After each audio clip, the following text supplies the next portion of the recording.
Left corner, Duval Thompson, senior from Calumet City, Illinois. 6 tackles, 1 interception. He got that last week against Dartmouth. First team All-Ivy a year ago. Had a season-long 43-yard. All white uniforms, the blue or navy football helmets with the block letter pin across the sides. And the Bison in their blue navy jerseys and in their white football pants, the navy helmet. As the kicker will be Josh Bell, who is also the punter. He's a left footer. And deep to receive, Dante Ross for the Bison. And ladies and gentlemen, it's game time on the Bison Sports Network. Ross takes it on the far hash mark, coming left to right, up the sideline, up to the 20, and he'll be wrestled down right at the 21-yard line by the Penn Quakers. Blakely Thornton, as Bucknell will start out 1st and 10, George. Well, the first player down the field for Penn actually got a grab of Dante's ankle at about the 12-yard line. Dante was able to get it out to the 20 for a 20-yard return. Penn showing no fear of kicking it directly to Dante Ross. Yeah, I was a little surprised they kicked it right to him and not to Trotter, but Dante, who took 2 kicks back for touchdowns against Georgetown a week ago, did get stopped at the 21. The Bison move left to right here as we get started at today's contest. The fans filing into Christy Mathewson on Parents Weekend. Long count, crisscross handoff, and no handoff made as Wilson dropped back. He was swarmed and dropped by Greg Jones, the tackle from Coral Springs, Florida, for a loss of about 5. Well, Jones came across untouched, it would appear, from the left side defensive tackle position, and Darris gave the 2 fakes, but had no time. We think it might have been Stefan Nimzik's side of the field. So the Bison come up facing a 2nd and 15. It's the ball back at the 15-yard line. Bucknell needs to make it to the 31 for a first. Wilson under center. Joel Hopper sends a man in motion. That's going to be Cangelosi. It'll be a pitch back to him. Gets a block at the 15. Stays on his feet, struggling to the 16, but he'll be dropped right there, basically at the line of scrimmage. Back up, strong safety Casey Edgar from Nevada brings him down. I think Arguello was in on that tackle. Also, Arguello had about 8 tackles, if I'm not mistaken, had about 8 tackles against Bucknell last. It was Casey Edgar, excuse me, Jerry. Not two pretty lousy offensive plays there to start the ball game for the Bison. And Bucknell coming off a not a great performance against Georgetown, against a pretty good defensive team, facing a very fine defensive team today with Bucknell facing a lot of injuries. It's 3rd and 15 for the Bison. Out of the shotgun, Wilson takes the snap, rolls, throws wide side. It's going to be caught by Davis, but he'll gain up to the 17, and that's it. Well shy of the first down. Seth Fisher, the strong safety, plants him, and here comes the punting team for the Bison, George. Well, that was a 3-yard gain, Doug, and you're asking for Davis to make 12 yards after catch on his own to get for the first down. So I really think that was sort of a low probability expectation by Bucknell of getting the first down with that call. Now Barry stands at his 7-yard line. He is averaging almost 38 yards per kick. He'll kick it to either Matt Carey, who's lined up on the near hash mark as Penn moves right to left, or to McDonald, Dan McDonald. Good snap. Here comes a little pressure, booming kick into a slight breeze, backing McDonald back at his 41, straight up the middle of the field to the 48, and will be twisted down as he crosses the 49 of Pennsylvania. It'll be 1st and 10 for the Quakers at their own 49. Joe Glenn brings them down on the special team. Well, the kick call of the toss was wise by Penn. They had a 3-and-out for Bucknell. In fact, Bucknell lost 3 yards on their first 3 plays, and decent kick, and yet Penn gets great field position at their own 49-yard line. Only 2 minutes gone in the game. And no score yet between Penn and Bucknell. They'll come out with Pat McDermott, the junior, who of course played against the Bison last year, George.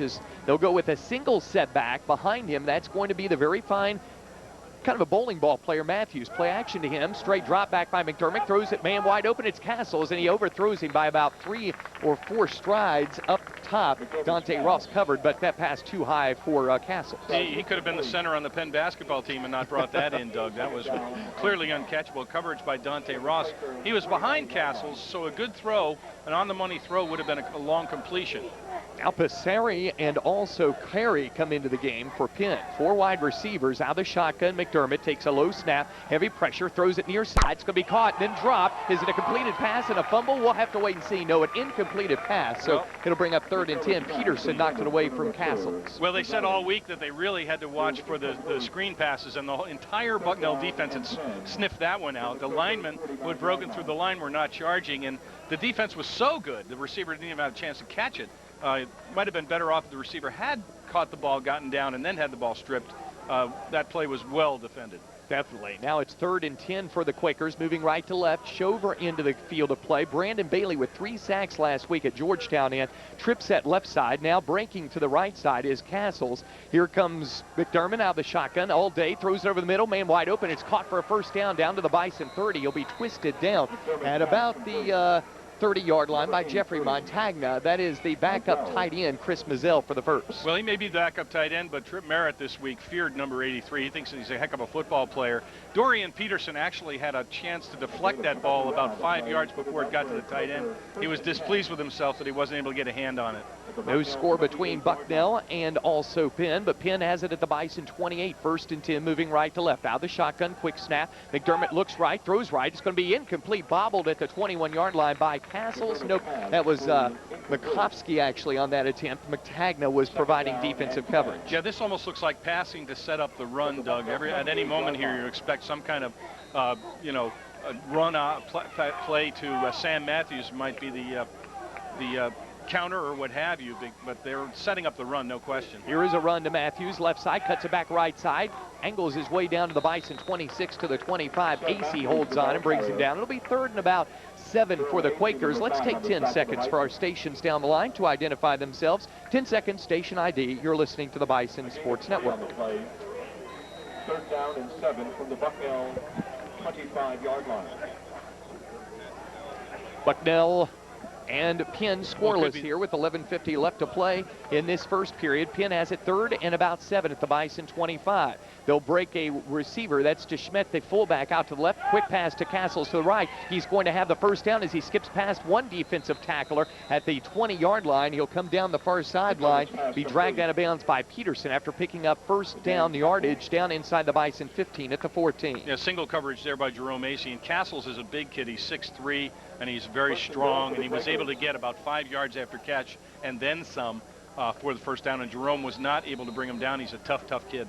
And it looks like Penn is methodically moving down the field. A couple of 3rd down plays, and they've made them. Yeah, and I think only 3 yards of this drive have been on the ground. That's right. That was that one handoff to Matthews. Ball on the right hash mark. Here comes a quick draw play. Up the middle comes Matthews. He gets met at the line, falls from the 13 down to the 10 or maybe the 11 for the Bison. Charlotte, North Carolina's Jacob Burney brings him down after a pickup of 3. Good job by Burney there. Dorian Peterson was in the backfield, but not at an angle of attack to be able to bring Matthews down. Actually, it was Kevin Ransom, 46 and 49.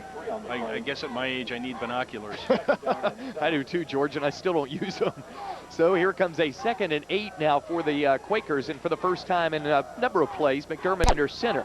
Offset eye behind him. It'll be a quick 2-step drop. Looks over the middle. It's covered. Throws it over the middle. It's tipped, and it's incomplete. Almost intercepted off the hand of Mazzell, the tight end, and Peterson took a dive. Couldn't come up with the INT in the end zone. Well, I'll tell you, Dorian Peterson in the first few minutes of this game has had the opportunity to recover a fumble, intercept a pass, deflect a pass. He's close but no cigar so far.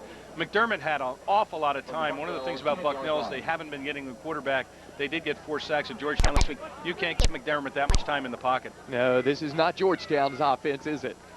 So it's 3rd and 8 now. Could be time for a draw with this quick-footed McDermott at quarterback out of the shotgun at the Bison 11.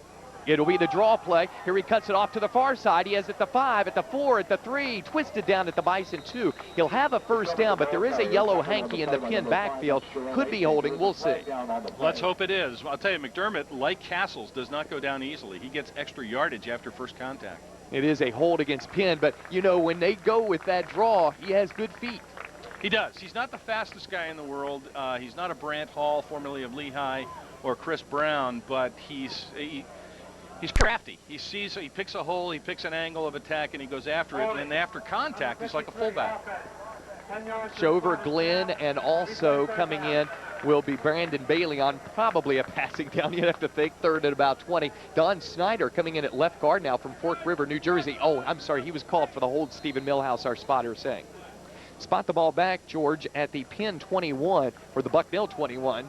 10:43 and counting left in this first period. Good stop because their field goal kicker has been marginal if they can stop the Penn offense here. Maybe a screen. 3rd down at about 20.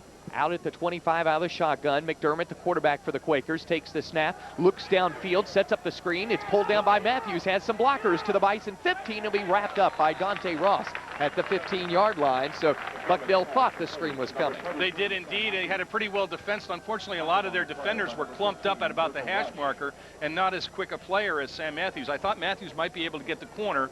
Now it's adventures for Penn as their place kicker comes on. This will be about a 32-yarder, Doug, and he's missed his last 5. This will be Brian Arguello, the defensive player, 0 for 1 this year from field goals. He'll be trying it from the 22, so it'll be a 32-yard kick, hash mark nearest us. Long snap, low snap. The kick is up. It winds its way, hits the crossbar on the near side and falls off. So Penn, after a good drive from their 49 down to the Bison 20, they get called for a hold and miss a field goal. They did indeed. About a 31-yard net drive. Gross-wise, they got closer to the goal line, but they were pushed back. They changed place kickers, hit the left, our left upright, and Bucknell dodges a bullet. That bend but don't break defense. Bucknell gets their best starting position now at their own 25.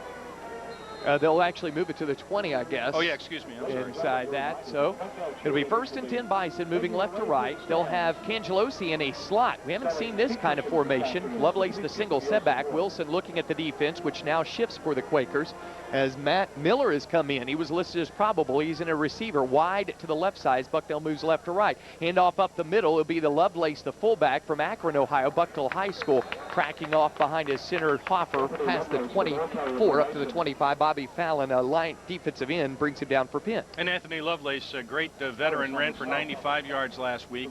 Gain of 4 yards there. One of the things you have to get, Doug, is balance.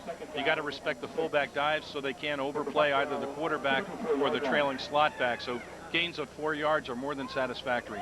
No score between Penn and Bucknell. We're under 10 minutes left first stanza. Bucknell moves left to right, 2nd and 6. Man in motion's Davis. Hand off to the fullback. Lovelace struggling forward off the left side past the 28 up to the 29 of Bucknell. Not close to first down yardage as Meredith, the backup tackle, brings him down. He's about half a yard short, maybe even a foot short as Ian Nutt comes in the lineup. Miller comes off. 3rd and extremely short. 2 fullback dives on the prior plays. Let's see what Bucknell goes with. I'd kind of like, I mean, this is asking a lot when it's so short. You'd like to get the first down, but I'd love a fake to the fullback and streak downfield for a long pass. That's in the repertoire. They haven't gotten a first down yet, however, and I think they'd like to get a first down under their belt. See what they do on 3rd and short. They have to get past the Bucknell 30. Here comes a man in motion, Cangelosi. He'll be the option. Here's Wilson scurrying up the middle, and he's going to be close, and I think he'll have the first down as he inches forward. Bobby Fallon brings him down, but it should be 1st and 10 for the Orange and Blue. Yeah, just barely got it, but as I said, they want to get a little drive going here, a little occupying the clock. Time of possession, we've seen already that Penn has a potent offense, particularly through the air, so let's get a sustained drive here, Bucknell. Now at the 31, they'll spot the ball, and Bucknell in a scoreless game with Penn will come out of the huddle with Lovelace at fullback, Cangelosi left or far slot. Near slot is Davis, who is making a motion to Trotter on the near receiver. Davis moves in motion to the wide side. That's the left side. It's going to be a handoff up the middle to Lovelace, and Lovelace carries it to the 34, and it'll be dropped by Luke Haddon, backup linebacker for the Quakers at the 34. I'll tell you what, if he can continue to get 3 to 6 yard runs consistently, Anthony Lovelace is going to be toting the football a lot today. Yeah, they're actually going to give him up to the 35, George, or just shy of that, so that's almost 4 yards. One of the things we should have highlighted is Cangelosi switched to slot back, what with the injuries, and he's a very capable slot back, practiced very well this week. We'll see what the Penn defense gives. Right now it looks like the reads are giving them the fullback dive. 7:35 and counting first period. Out of the shotgun, here's a quarterback draw by Wilson. Cuts it to the far side of the field, and he's going to be swarmed and dropped. He'll lose a yard back to the 34. Corey Gedden, a very good player from North Carolina, transfer from there, brings him down. And that was the call from the get-go, was the quarterback draw. Penn had it defended up the middle. Darius cut it outside. Usually with his 4.5 speed, he can beat people. But the thing about Penn is they have size, they have strength, and they have more than enough foot speed to run people down, and he actually probably lost a few inches on that play. Definitely did. It'll bring up a 3rd and about 7 for the Bison. Bucknell needs to get it past its 41 for a first. Wide side to the right of Wilson. He'll have Lovelace, the single setback, behind him at fullback. It'll be a pitch wide to Cangelosi. Looks downfield. Man is open. It's Trotter. He has it going it to the 30. He has it at the Penn 20. He has it at the 10. He has it at the 5. Touchdown! Orange and Blue. Cangelosi 2 of 2 with passes this year. We just talked about Cangelosi, and he threw the pass in the slot back position. That's his 2nd touchdown pass of the year. He's got 2 passes for 2 long touchdowns. And Doug, you asked for the long bomb. You got it. on a gadget play, and Bucknell takes the lead and has really turned momentum around here in the first quarter. Interesting thing, the coaches last year at the end of the year with Darris and everybody else being injured, John Henry, they were looking at maybe Cangelosi at quarterback, maybe after Darris graduated. I don't think that'll happen. Terrence Wilson, a fine freshman, but Cangelosi could pull Well, the let's stay in the moment, Doug. We won't worry about next year's quarterback today. Let him play slot back just great today. That's right. Pass some 66 yards. Here comes Ryan Korn, who is perfect 9 for 9 this year. Extra point. Here comes the kick. It is whirling up through the uprights. It is goal! 6:45 left first period. It's the Bison on top of Penn, 7-0. This is the Bison Sports Network. Trevor, could you find out if there's something wrong with Korn? Is that what, it wasn't Korn? That was Bauer. Okay. I'm sorry. You were trying to point. Well, I saw Bauer kicking down here, and I wondered. Anthony Lovelace, what are they, rewrapping his ankle or something? I don't know. It looks like it. It doesn't look serious. It looks like it's just... Trotter's brothers here. Obi. Where's he playing basketball? Obi. I'm sorry. Obi. Is he starting point guard or something? At where? Okay, we'll talk about that. Here we go. We got 30 more seconds. How long is that pass play? 66 yards from the 34 to touchdown. It was. I was scared he could overthrow it, but yeah. And he was so wide open. The guy went, uh-oh. He just ran down. He may have stopped and then ran down the field. And welcome back once again to Christy Matthews Memorial Stadium. A 66-yard bomb by the Bucknell Bison. Take the ball some 6 plays. And after a missed field goal by the Quakers, 80 yards for Bucknell. It's the Bison 7 and the Quakers nothing. Had an extra point change there. George, I didn't catch it. Yeah, Ryan Bauer made the extra point as he kicks off on the play. And into a stiff breeze, it's going to take a hop at the 12, picked up at the 15 on the backup. He's at the 20. He breaks free to the 25 to the 30, and Bauer's going to come up with the ball as the fumble is loose at 40. Bauer made a tackle on the return, and Bucknell is saying they have it. We'll see. Duval Thompson was the return man. Bucknell is saying they have the ball. Penn saying they have it. The officials have yet to say who has it. We'll see. Bucknell still saying they have it. And it is Bucknell ball at the Penn 40. A turnover by Duval Thompson, and the man who made the hit, George, Ryan Bauer. Ryan Bauer, he takes pride in not having kicks returned for touchdowns against him, unlike Gilman last week at Georgetown, who was unable to bring Dante Ross. You know, last week, Doug, by the way, on one of the Bucknell fumbles, it was actually recovered by Peter Kaufman, but the official made a premature call, gave it to Georgetown. So I respect the officials there for waiting to see what happened when the pile separated. Bucknell ball in great field position. Stephen Millhouse telling us Stephen Matzura came up with that. Local out of guy. Mount Carmel High School. Right, at the Penn 40, Bucknell on top 7-0 after a 66-yard pass from slot back Cangelosi to Trotter. Here's Wilson under center. Davis in motion to the wide side. Here's Wilson streaking up off the left side down to the Penn 38 off the left side. He'll be wrapped up hard by Luke Haddon at the 38 of the Bison. Well, last year Bucknell, Doug, was able to move the ball on the ground, running for over 229 yards, I believe, and I think Darris Wilson had over 100 yards on the ground, including a touchdown scamper. They've been bottling him up early in the game. Bucknell went to other weaponry. Let's see how Bucknell can loosen the D up. Maybe another pass would do it. At the 37, they'll spot it. Here comes the counter handoff to Cangelosi. Gets a good block at the Penn 40. Ducks his head down at the 30. He'll be close to a Bucknell first down. It's Stefanski. The free safety had to bring him down. I think it's a first down without measuring. See, they haven't signaled as yet. But, yeah, first down Bucknell. That was the third Bucknell first down. One, of course, coming on the touchdown. You know, we wondered last week, Ted and I, Bucknell didn't run a counter at all. And Georgetown defended Bucknell pretty well, at least the slot back gains and causing fumbles. Bucknell going with the counter early today. Maybe they were saving it for Penn, who knows. At the 29, Bucknell first and 10 score, or 7-0 score. Bucknell, here's a handoff to the fullback Lovelace, finding hard yardage up the middle. Past the Penn 28 down to the 26. Corey Gedden again on the stop for the Quakers. And as they move the ball, the clock keeps rolling. 5:27 to go here in the first quarter. Bucknell up 7-0. So this time of possession, well, of course, that last touchdown strike wasn't time of possession. It was an elapsed time of about 7 seconds on the touchdown pass. But here they're sustaining on the ground. 2nd and 7 for the Bison. Lovelace has run the ball well here in his opportunities. Ran very well last week in D.C. Slot left is Cangelosi. Slot right in motion. Davis back to the right side. fake the counter. Here's Wilson rolling left, finds his man. It's going to be Lovelace. The fullback has it for a first down, fumbles the ball as he's hit, but out of bounds. He'll have a first down inside the 18 at the 17. Stefanski, the free safety, really clobbered Lovelace. Well, it'd be interesting to see if they officially call that a fumble. Anthony, of course, put the ball on the ground 3 times last week, Bucknell losing 2. Took a hard hit there, but nonetheless, you've got to hold on to that ball. First down, Bucknell. Right now, Bucknell on top of the turnover battle, 1-0, and you can almost count that missed field goal hitting the left upright by Arguello almost a turnover. Certainly no points. You don't statistically. 7-0 Bucknell, under 5 minutes left first period. Bucknell at the 18 of Penn. Here comes the quarterback, Wilson, faking it to the fullback, Lovelace, and then he will take it up the middle and get wrapped up, and there'll be a late flag into the pile. Could be a face mask. We'll see. Gedden and Jones bring him down, but it'll be against the Bison. Yeah, I didn't see what I saw it was against Bucknell. I didn't see what his call was. And now Wilson's pointing it's offsides on Penn, but we'll see. Official did point to Bucknell. His face mask. I thought they grabbed Darris a little high. Okay. So 5 yards, just incidental face mask, probably by Jones, who helped out the last guy in there. Replay first down here, Doug. So it's 1st and 5 at the 14, 13-yard line. Not bad. Oh, with Bucknell on top, 7-0. 4:51 left first stanza here at Christy Mathewson. Quickly filling up Christy Mathewson. Parents Weekend bringing the crowd. Yeah, very good crowd. And by the way, look at the Penn crowd. They brought a lot of people here today. They certainly did. They've not had much to cheer for. They're band across the way, pep band.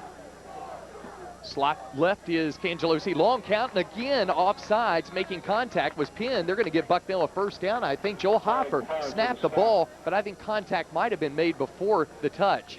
Indeed it was. He contacted the center, and that's when the center snapped the ball. One of the plays you have on your list, Doug. When that guy's offside, snap the darn ball. And that, by the way, was J.J. Stanton, the backup defensive tackle from Haddonfield, who got called for it. So another first down for the Bison, George. They're 4th. That's number 5, I do believe. Or is it 5? When the computer re-rolls, Bucknell now goes over 100 yards of total offense with 4:51 to go here in the first quarter. After a 3-and-out to start on their first drive. Bucknell had a very interesting offensive explosion against Columbia a couple of weeks ago, but couldn't really do much down at the muck and mire of GC last week. Yeah, first game on a natural grass field, and it was wet and slippery. At the 8, first down and 10. Well, first and goal. Here's the option. Wilson pitches. Great block for Cangelosi to the 2, to the 1. Touchdown! Bison! Cangelosi has a part in both of the Bucknell scores. Well, he's thrown one and he's run for one, and Canjo had a lot of yardage in high school as an athlete. Very versatile, as people know. Played wide receiver here, blocks well. Great to see him get off to such a good start, especially right after his name was mentioned prior to throwing the touchdown pass. Now the question is, Bowers still out there? Yes. Yes, it will be Ryan Bowers, the Bucknell special teams kick extra point team going into the swinging gate. Blockman will come up the line, as will Nutt on the corner to block for Ryan Bauer. We haven't seen Ryan Korn here. Don't see that there's an injury. We hope to get something from Trevor. The snap is down, the kick is up, it booms through the uprights. And Montoursville, Pennsylvania's Ryan Bauer makes it 14-0 Orange and Blue. 4:45 left first period for Penn. This is the Bison Sports Network. You know, one thing, I don't know what the deal is. Okay. But Bauer does hit it at a higher angle of attack. And maybe, I don't know. Yeah, it's hard I don't to tell. think that's it. I'd be surprised if it was. I think that's good. Get a turnover and score. That's the way.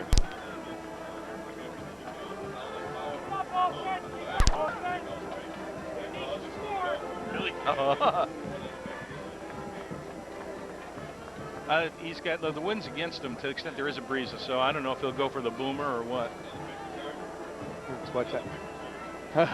I don't know. Deval Thompson, he's pretty tough. I want to kick away from him. Who's the other guy? The other's McDonald. Jonathan Robinson. Well, this is the way to start. Hopefully he can keep it up. Yeah. Here we go. Well, a 5-play, 40-yard drive after the fumbled kickoff by Duval Thompson and an 8-yard run by Mike Cangelosi. And Bucknell goes on top of Pennsylvania 14-0 with 4:45 left first period. Here's Bauer getting the right foot into it. Again, hangs up in the wind. Thompson gathers it in for Penn. It is 10. Comes up the far hash mark to the 20. Cuts it outside to the 25. Has a seam to the 35. Runs over Bauer at the 44. Put helmet to helmet down, and Thompson, who fumbled the last time, a little upset, and he ran that back some 35, 36 yards. as they'll spot it at the Penn 46. He is a good kickoff return guy, no question about it. Took the last one out to the 40 where he lost the fumble, and he has two parts of it. One, he might look at it as mano-a-mano with Dante Ross, Dante having returned to last week, but he's a good return man. We'll go to Trevor Rutledge-Leverance with something on Ryan Korn after this play. At the 46, Penn trails 14-0. They had a 10-play drive that ended in a missed field goal by Brian Arguello.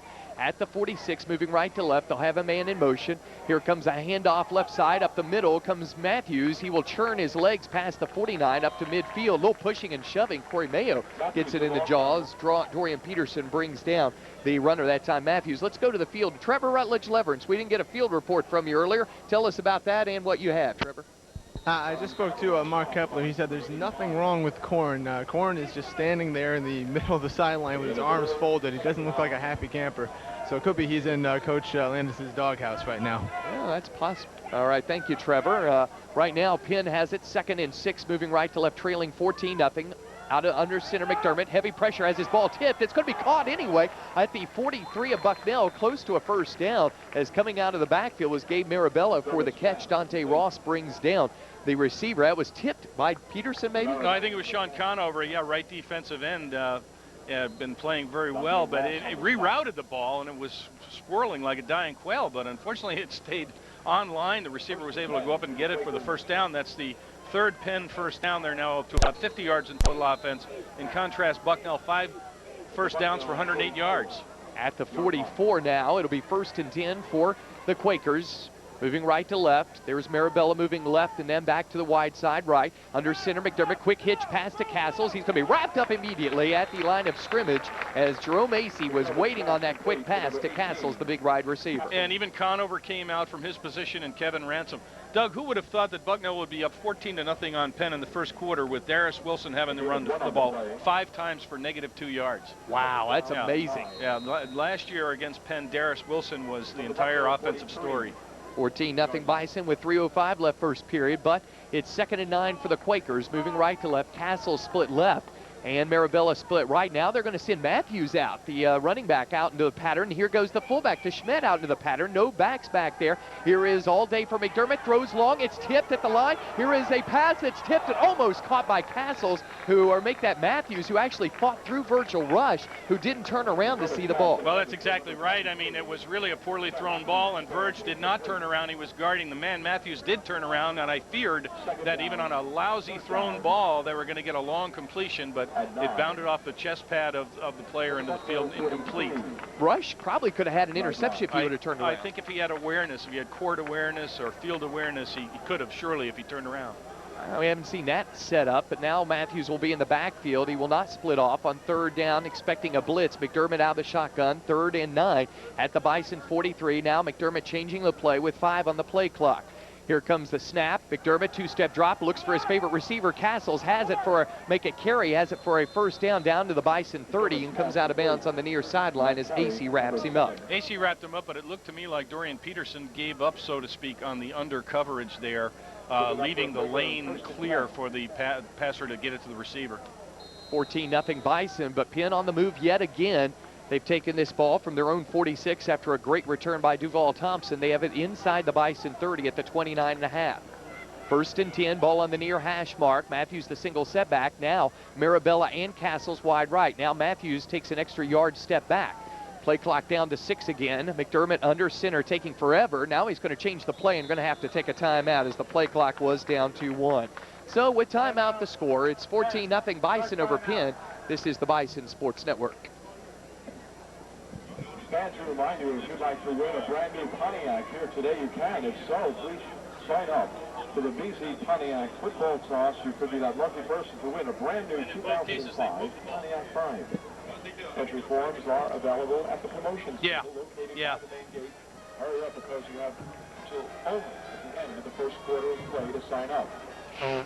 We'd like to win a pizza party for you and 20 friends. Sign up for Split the Uprights halftime. 61 of their 71 yards is through the air. It's amazing. By the main gate for your chance to win during halftime.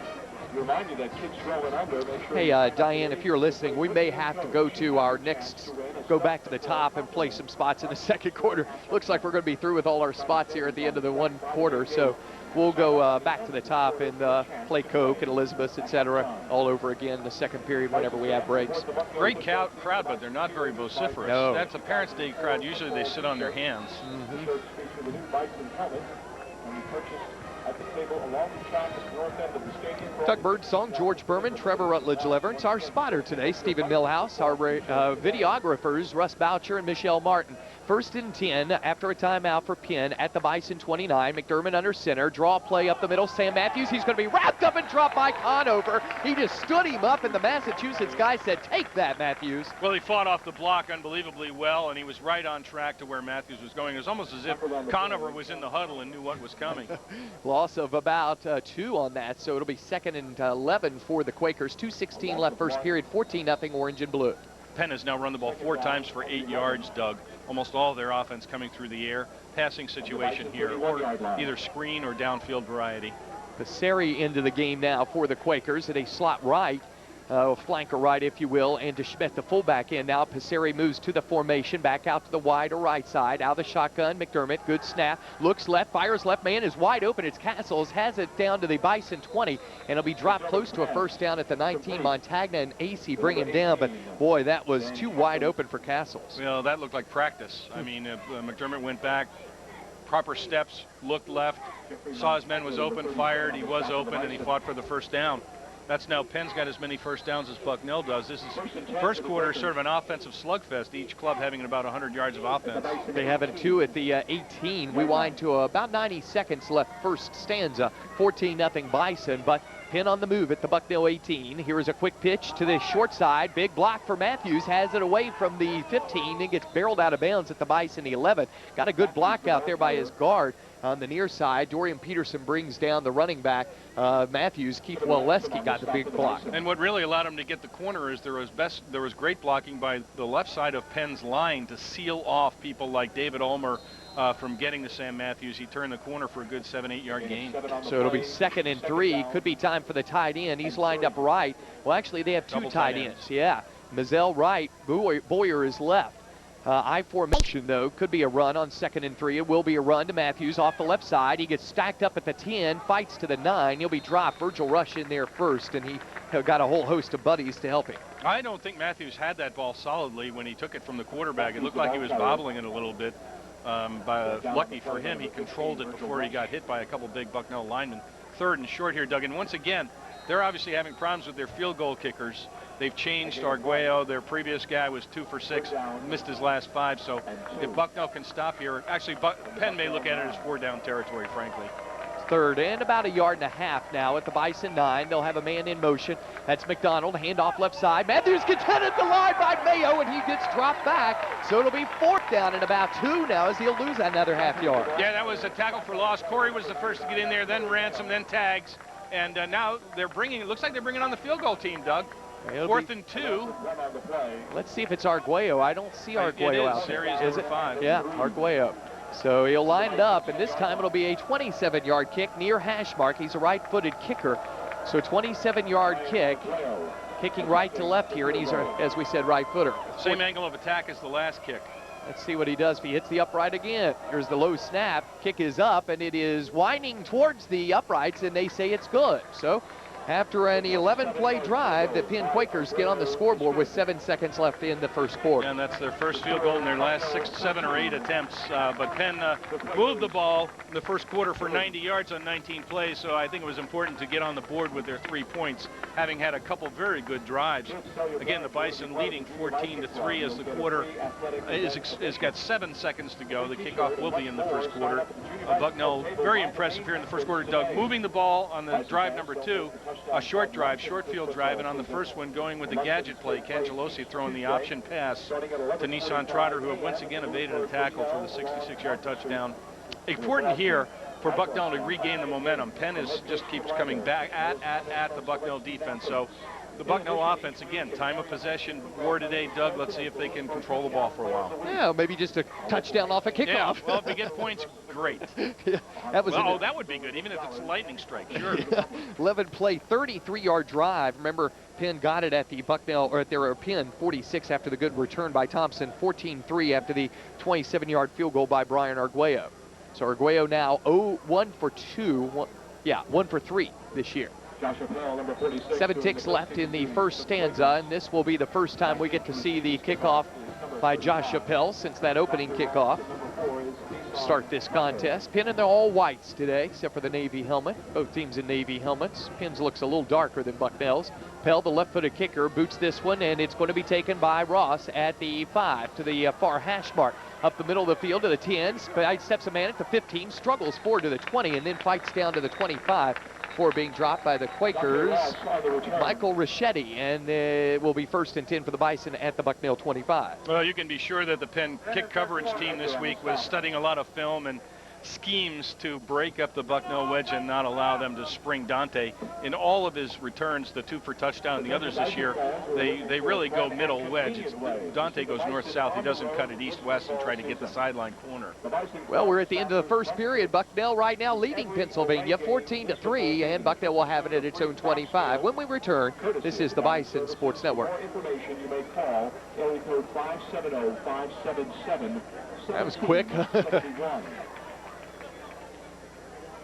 Ladies and gentlemen, be sure to be inside Christy Matheson Memorial Stadium early for the November 6th homecoming game with the Bison take on Fordham. Approximately 30 minutes prior to kickoff at about 12:30 p.m. You got the duct tape. Okay. Special dedication. Actually, our coaching staff borrowed it and then returned it in there. Oh, okay. Oh, that's how the door moved. That's why you had to put the chair up. Because I had that blocking the door. That's November the 6th as the Bison take on the Rams of Fordham. Keep this mo going. Amen. Quiet crowd. Shh. Yes. Like we're at the library.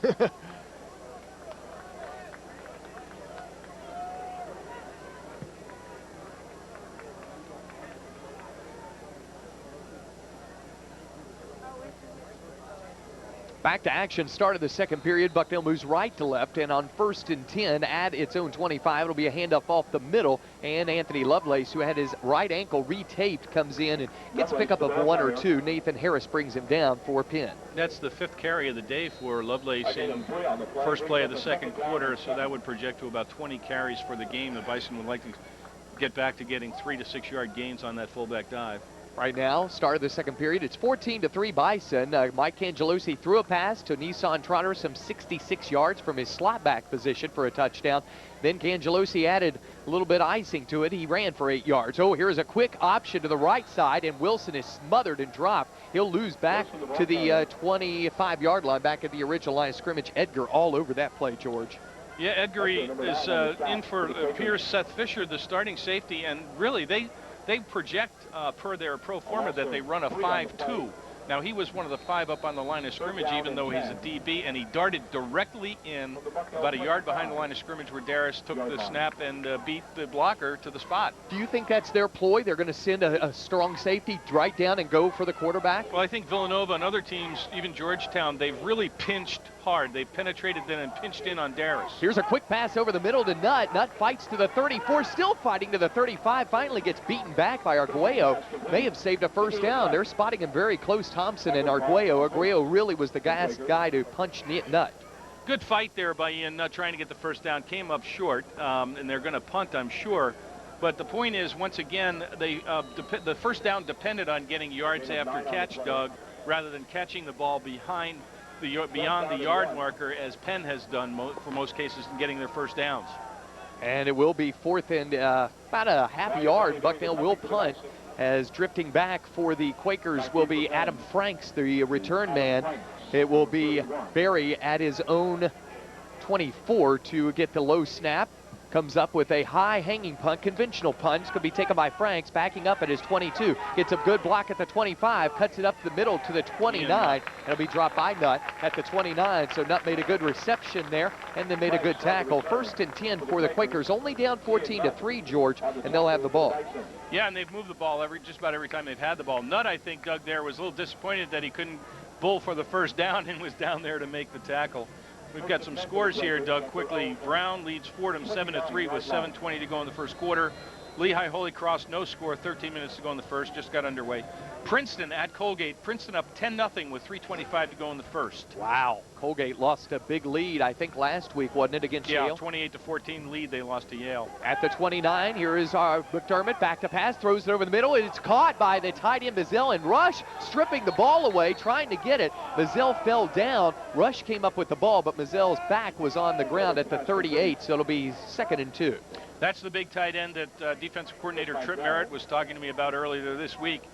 He can block, he can catch, he can run, he's big and he's strong. He's listed as, I believe, the backup tight end.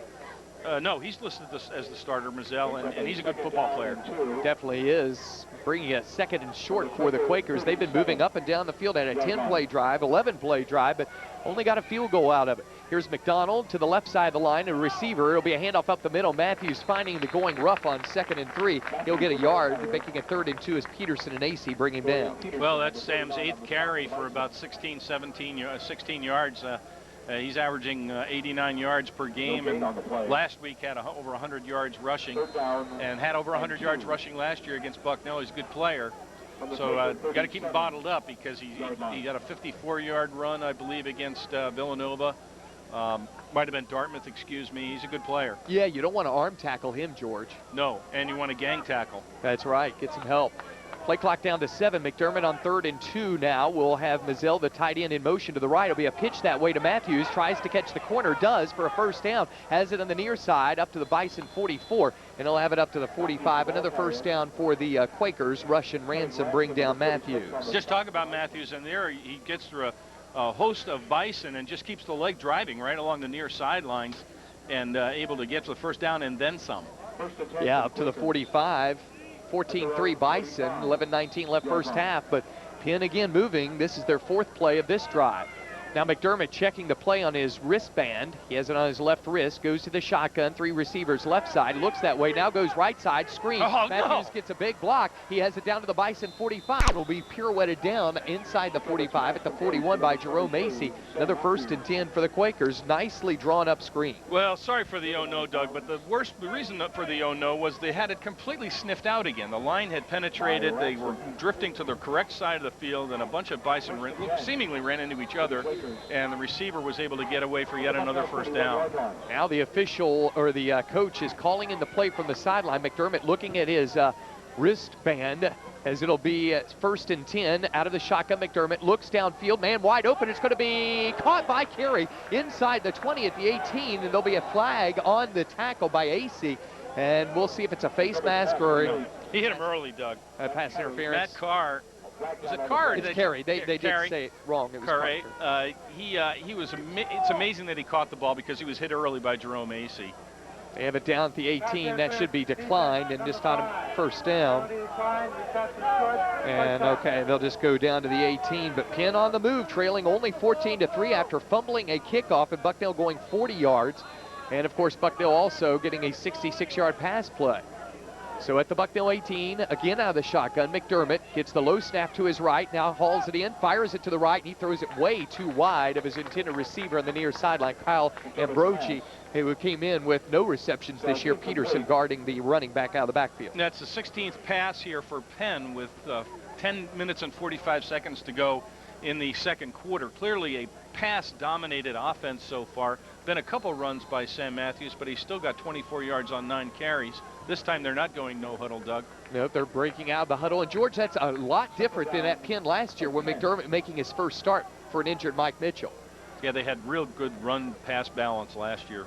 10:45 left first half, 14-3, Penn trailing, but they have it at the 18. Here comes a handoff. Matthews cuts it against the grain, fights to the 15, drags tacklers to the 14, maybe the 13. Finally holding on and bringing him down was Jerome Macy for the Bison. AC and Corey Mayo in there on the tackle, but Matthews again there, he was very tough. He gained extra yardage after first contact, and that's what you got to do to be a quality, tough running back.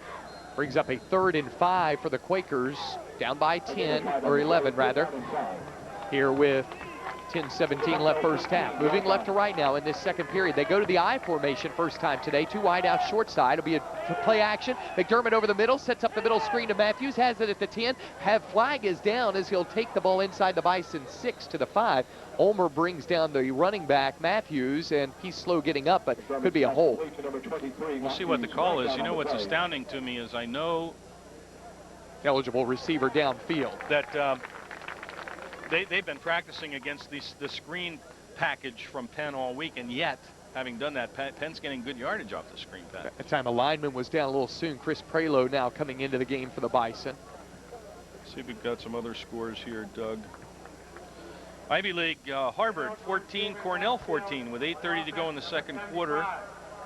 Yale leading Dartmouth 10-7, 14 minutes to go in the second quarter. Lafayette leading Columbia 7-0 at Columbia. At the start of the game, a very early strike there by the Lafayette Leopards, apparently. Oh, most definitely. Move the ball back on the accepted penalty of the man downfield. That man was Mike Pierce, the transfer from Grand Valley State. Make it 3rd and 10 for the Quakers back at the 19. Thought it was at the 18 before, but they move it all the way back. So out of the shotgun, here's McDermott. 2 wideouts left. He looks to the right, looks downfield. Man is open. It's wide open. Castles has it at the 7-yard line. He should have a first down. Jerome Macy played well off of him. And Castles isn't doing anything flashy, I don't think, George. No conventional patterns. That was an out pattern, slant out to the near side of the field, and he's very open. He's got a number of catches here so far. That's his 4th catch for about 35 yards. All of last year, he had 4 catches for 45 yards against the Bison. He got it to the 8-yard line. He's going to be very close to a first, so he'd be 4th in inches or first and goal for Penn. 9:43 clock stilled, first half, 14-3 Bison, but Bucknell hadn't done anything the last time they had the ball, and that was a while back. Penn got this ball at 12:42, so almost a 3-minute drive to this point. Yeah, Penn's got 143 yards of total offense. And that's up from about 60 the last time we quoted to you. And Bucknell has been stuck at about 117 yards of total offense with about 5 minutes to go in the first quarter. And remember, 66 of that on that long pass play. That's correct.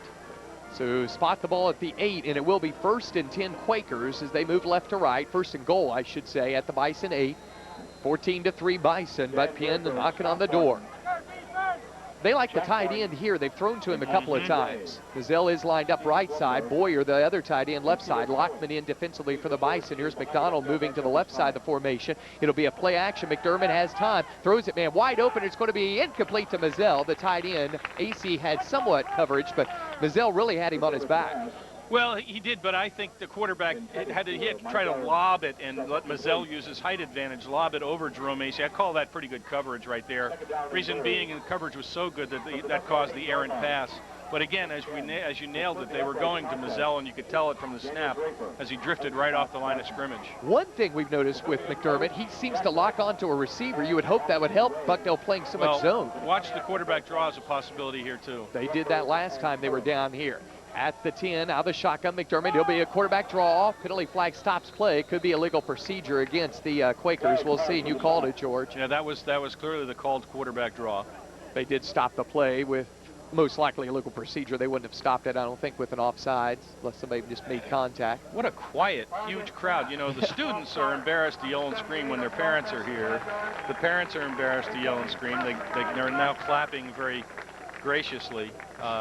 That's the 5th penalty against Penn, and so far they've been able to overcome their penalties and continue to move the ball down the field. And a turnover, too. Bucknell did score off that, a fumble by Thompson on a kickoff. Moving it back to the 13. By the way, coming up at the half, we'll be to Bison with Colson Alevich, Devin Fitzsimmons, and Justin Gibson. And then we'll speak with former Bucknellian Tom Dominic. He's a doctor at Sun Orthopedic. You know him quite well, George. Yeah, I do. Unfortunately, wide side to the left. One man wide open out there. Castles to the short side. Here is looking downfield. That's McDermott. The ball is tipped up the line and knocked down by Burney, I think. Yeah, it was Jacob Burney of Charlotte. Or Corey Mayo's getting credit, too. It'll be 3rd down and goal at the 13. Well, they're still dangerous. One of the things about their offense, Doug, is they're not at all afraid to throw the ball down the field. They use the whole field, and that makes them tougher to defend. As Bailey comes into the game, the man who had 3 sacks last week against the Hoyas. Nice time for a sack here, but McDermott's getting the ball loose pretty quickly. Lines up shotgun. He'll have out to the left side another receiver, Sagar Patel. You haven't seen him much this game. 5 wideouts. Here is McDermott locking in on Patel. Its ball is tipped and incomplete. Marabella almost had it intercepted by Rush. If he would have intercepted it, George, that'd have been tough. But if he would have, he'd have been gone. He's gone. If he did the right thing. He went for the breakup. He got the pass breakup. Did Virgil Rush, and it was a bullet. Had he been able to pull it in, he had clear sailing for the 80, 90 yards in front of him. But again, McDermott just locked on to that time Marabella, and he threw a dart. maybe it was so hard nobody would have caught it. So here's Arguello with yet another field goal. This one moving left to right, and it's on the near or right hash mark as we're looking at it at the 20. It'll be a 30-yard kick for Arguello. He hit a 27-yarder earlier. Here's another low snap. The ball is down. The kick is up, and it is no good. No good. Wide to the left, and Arguello's troubles continue. Well, I tell you, if you looked at a game and wanted to call it a bend but don't break so far, you've got one here today. Penn has 154 yards of total offense. We still have 9:20 to go in the second quarter. They've run 30 plays, and they missed 2 field goals, made 1. Bucknell's still up for it by 11 points. 14-3. Bucknell has gone to a different kicker today, Ryan Bauer instead of Ryan Korn. Maybe Bauer is just, maybe that's something Trevor can ask. Maybe Bauer's just had a better week of practice. I'm not, I think Trevor hit the nail on the head for some reason. Korn's in the doghouse. Yeah. At the 20, Bucknell moves right to left. Here's Wilson handing it off to the fullback, and Lovelace will get nothing as he tries the right side. He will be dragged down by the whole interior of the defense. But Casey Eggers up there. Stephen Millhouse was telling me, George, they're only going with 3 DBs and Eggers at the line of scrimmage. Well, they're defending well, and so far they've held Darius Wilson to -6 yards rushing on 6 attempts, and I'll tell you, it's going to be very tough for Bucknell to win if they can't break out Darius Wilson schematically. They've got to respond to what Penn is doing defensively and get some offensive performance here. As you pointed out, 66 of the 117 total yards were on 1 play. And 8 yards came on another with the run by Cangelosi. So now it's 2nd and 10. Here comes pass by Wilson. Man wide open. It's not. He'll have it at the 40. He'll have a 1st and 10 orange and blue at the Bucknell 41 as Brian Arguello holds down the big nut from Ohio. Well, there you go. There's the counterpunch to just having 3 DBs. You make a run fake. They take the run fake. And you hit the big guy, Ian Nutt, who's been so valuable this year as a pass receiver. 8.5 minutes first half. Bucknell 14, Penn 3. Arguello with a 27-yard field goal. Trotter split to the right side. That's the short side now as Wilson under center this time. He's going to go option, cuts it up the middle, shakes past one man, fights to the 45, and is dropped at the 46-yard line. There'll be a pickup of 5 on 1st down as Allen brings him down, a backup linebacker. Well, now they have to respect the pass, and they went down the field a little bit, so you're spreading the defense, maybe creating some opportunities here as a Penn player is down on the field. That's Michael Johns, a backup defensive back. That could hurt him, but they have a ton of defensive backs here, George. They seem to shuttle a lot of them and receivers in. Well, it's what Coach Landis said this week in terms of the entire offensive line being new. At Penn, they don't rebuild, they reload. They recruit very well every year. Guys stick with the program. They get very talented athletes, and so there's always a plethora of players in there on almost any position to step right up. I dare say, George, this is the biggest crowd I've seen at Bucknell maybe since I've been here. I mean, it's a huge crowd. It's right up there. We had over 10,000 as reported a few years ago for a Parents' Weekend. I think it was the victory crowd, the 20-16 game. And all of this side of the field is occupied, and a good Penn crowd on the other side. That's right. At the 46, Bucknell 2nd and 5, leading 14-3 in the second period. Wilson under center. Here comes the option near side. Wilson losing yardage, and he'll fall down at his own 43, dragged down by J.J. Stan, but he just saw no opening. It'll be 3rd and about 7. I really think fundamentally right now Penn's winning the battle of the trenches. Darius had one good run for 5-6 yards. Now he gets thrown for a loss because guys are on him like flies on fly paper, and nowhere to go. He just slipped and went down. 3rd and 7. Pretty big breeze behind us, and the flags are moving. Well, the upper flags are moving right to left, but the little goal line things are not moving at all. Well, I think they're protected by the height of the stadium. It's from the southwest going toward the far side of the field. See if it affects a pass. If they do pass, it will be Wilson back to pass. He has no time. Flag is down, and he is dragged down for a loss back at the 38. Good defensive stop made by Chad Slapnicka, backup middle linebacker, and then flag 2. Well, the drive showed some signs of life in the pass to Ian Nutt for the 1st down, almost out to midfield. It looks like Penn's going to get the option. Al Bagnoli's indicating they should decline the penalty. Yeah, because that'll move it back to the 39. It was Lovelace, the fullback, called for the hold. This is about the 3rd or 4th punt for Ryan Berry here today. Actually, yeah. That doesn't go down as a penalty because it wasn't accepted, so Bucknell's still showing a clean slate. It'll go down as a sack, though. Yeah. So Berry stands back at his 27. Penn has had some pressure on his kicks. Let's see if they put pressure this time. They have good return men. Berry gets a high kick, hangs up there for a little bit and taken over the shoulder at the 22. Up the far side to the 29, up to the 31, and being dropped right there at the 31-yard line was Adam Franks. I love their return men. They just duck their head and run over you. Well, they do. They do what they're taught. Ian Nutt, once again, down on the kick coverage there, making a tackle. At least I'll give him at least partial. He got an assist there for sure, if not the singleton tackle, the solo. They'll spot the ball at the 32. You know, Penn has gotten the ball at their own 49. They fumbled the next offensive possession on the kickoff. Their own 46, their own 23. This is their own 32. They've had very good field position. Well, the reason they have too, Doug, is they've moved the ball. It's not 3 and out. They're not punting with their backs against their own goal line. They're moving the ball and putting the field position pressure on Bucknell. Here's a delay handoff. Matthews has a lot of room off to the far side, runs over a man at the 40, and that man, Montagna, brings him down for his 13th tackle of the year, 24th tackle of the year, up to the 41, short of the first down by only a yard. And that was sort of like a counter tray or a deception play, running to the flow of the defense, sort of the near side of the field. Late handoff, deep handoff, giving Matthews the choice. He chose the far side of the field. There weren't a lot of defenders out there. He could have broken that. Definitely could have. Good tackle by Jeffrey. He just kind of hog-tied him down. 6 minutes left before halftime. Dunkin' Donuts halftime report, 14-3 Bucknell, but Penn had its own 41.5. Second and short, could be time for a long pass. No, it'll be a handoff to Matthews. Cuts it back. Here he goes. Gets away from Montagna. Gets it to the 50. And then AC throws down low as Matthews actually swung at him with his outside elbow or arm, and he gets it down to the 41. And is that legal? A forearm shiver to the jaw? He almost punched him. He did? Yeah. I don't know about the legality. I mean, he just reared back and threw a forearm shiver to Jerome Acey's right jaw, and no flag. So I guess it's not just a stiff arm that's legal. You can take a shot at a guy. Down at the 41, 1st and 10 Penn with 5:45 left first half. They're only down 14-3. Now McDermott under center has 2 wideouts to the wide side. That's the right side. Castles is the widest. Here comes the handoff again to Matthews. Gets it at the line and drags Rush down to the 38 as Rush grabbed him at his hips. And now they're going with a little bit more conventional running attack. Yeah, they are, and it's working. And I think one of the things that's going on is the war of the trenches. As Bucknell subs, Prelo comes out, Bailey comes out, Bernie comes out, wholesale changes. But Doug, the battle of the trenches is going to determine the winner today, and Penn is playing well up front on both sides of the ball. Good play action. Castle's wide open. It's going to be tipped and incomplete. Dante Ross from behind tips him, and the official all the way across the field wouldn't have had a very good angle, although I think this is a good call, going to throw a flag. The official behind the play either didn't see it, who would have had a great angle. He had trouble getting his hanky, Doug. Oh, he was grabbing at it. He was too. It was clearly a penalty. Yeah, it was definitely a pass interference. Ross hit Castles a little bit too late or too early, but Ross gave him a lot of room and he broke on the ball a little too late. Well, they're having trouble covering Castles today. They covered him very well last week, but looks like Penn as well. He's just moving back to step it off. They're having trouble in coverage. Now, to date, McDermott has completed 11 of 20 passes, a little over 50%. That's not spectacular, for 130 yards, and that is not bad at all. We've still got 5:14 to go in the second quarter. Once again, Penn on the move.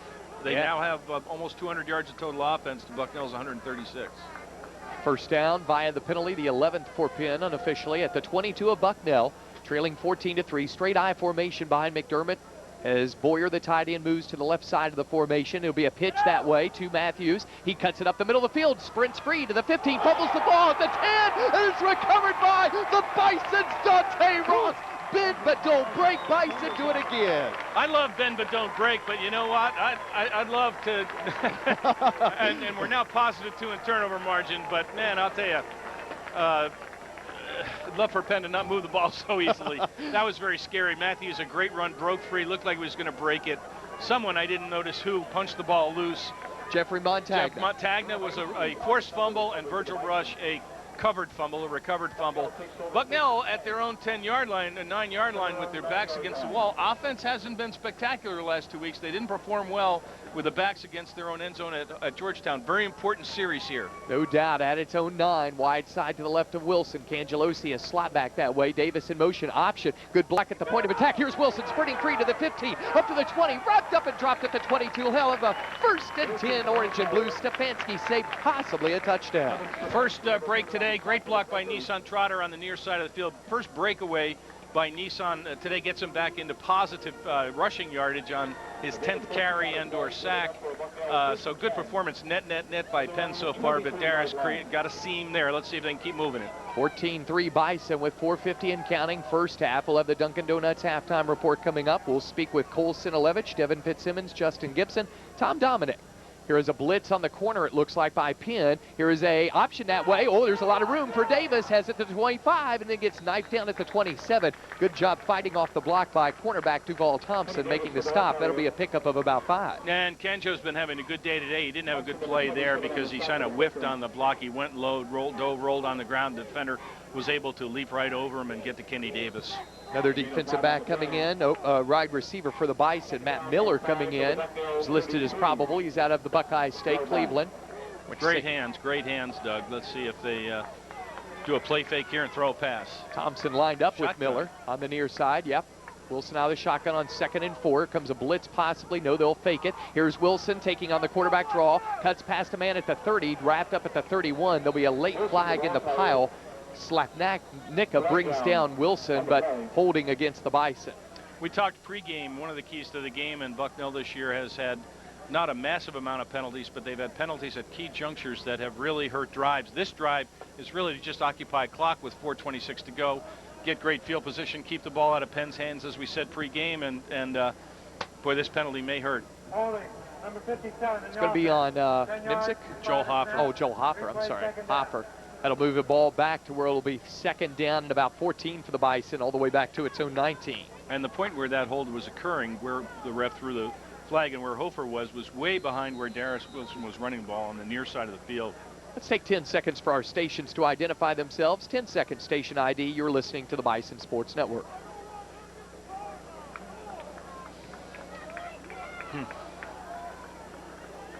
Doug Birdsong, George Berman, Stephen Millhouse, Trevor Rutledge, Leverance. 14-3 Bison over Penn. Here's the option right side. Wilson gets nothing as he'll go, well, maybe up to the 20. Spun off the right side and was dragged down by defensive end Bobby Fallon. Will bring up a 3rd down and long for the Bison, 3rd and 13. I got to say, I really think that the interior of the line, Hoffer and Aaron DeGraffenried and Stefan Nimzik are having a tough time handling the interior Penn line today. Well, you look at the Penn line, George, and they're pretty good size. 265 is Sangabwali. We haven't called his name a lot. The nose guard, which is a little different. Of course, it's a 3-5 lineup. He's 250. And Jones is the lightest of the 3 at 240. But, you know, they have some pretty good size on that side of the ball. I mean, Aaron DeGraffenried's 332. That's right.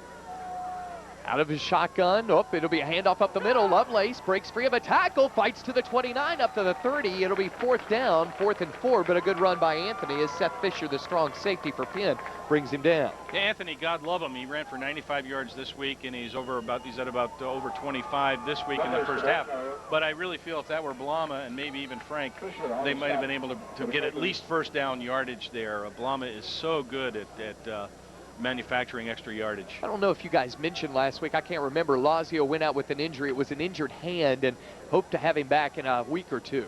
Blama could be another 3 weeks for him. So here's Ryan Berry on for yet another punt. 3rd straight possession. The Bison have had to punt it away to Adam Franks. He has some pressure, gets a high line drive kick, drives Franks back to his 20, over the shoulder, gets it his 18, comes across the field. Here's a legal block, and there'll be a flag, and illegal blocks all over the field as Franks brought down at the 32. But the block was on Joe Glenn, and it will be, as Ian Nutt brings down Franks, he'll be on Penn back at the 22, so that could push them back further. Well, there was another illegal block in the back. Everybody's congratulating Dante Ross because I think he was maybe the most, the worst of them all. Very silly play by Penn. Great kick by Berry. I thought it was so long, Doug, that he maybe was out kicking his coverage. Gave the returner a lot of time to get up ahead of steam and indeed got going, but Bucknell really covered that well. They certainly did, and there will be a hold, actually, or did they say block in the back? Block in the back. That's a good call, but I think it's against Casey Edgar. He really lambasted from behind Joe Glenn. And that was at about the 25, so it'll go back another 10 yards. During the run back. That'll bring it back to the 15. 14-3 Bison with 2.5 minutes left first half. But the way Penn's offense has been able to move, they can get down to the goal line pretty quickly. Well, they've been in a 2-minute offense literally almost for the whole game. They've gone hurry up. They've been reading the plays off of the wrist information that quarterback McDermott has. So that's plenty of time for Penn. And indeed, let's check this out. They have 2 timeouts left to boot. Yeah, they had to burn one earlier when the play clock was running down and McDermott saw it. back in the first quarter. It's the second quarter now. As we said, 2.5 minutes left before the Dunkin' Donuts halftime report. John Robinson in along with Dan Castles at receivers. McDermott under center, 3-step drop, has all day, fires over the middle. It's tipped and incomplete. The trajectory a little bit off, and Castles on the pass behind him couldn't come up with it to 25. Good throw. Castles has it. I don't know if it was tipped. I didn't see that part. I was looking at Castles, but he had to go down on the ground and reach behind him and couldn't pull it in. Yeah, Stephen Millhouse pointed out something we had talked about earlier, George. McDermott just locks in on his receiver. And, I mean, as a defensive back, Stephen would know this better than you or I, George. I don't know if you can pick up on that or not. Of course, you're doing so many things. Now out of the shotgun, 2nd and 10. McDermott looking left, throwing it left. Man wide open is Castles. He'll come racing out of bounds at the 20. Good job by he to stop the clock. Peterson kind of helped him out on the sideline. It'll be 3rd and 5 for the Quakers. 2:18 to go. They got a 5-yard gain there to their own 22-yard line.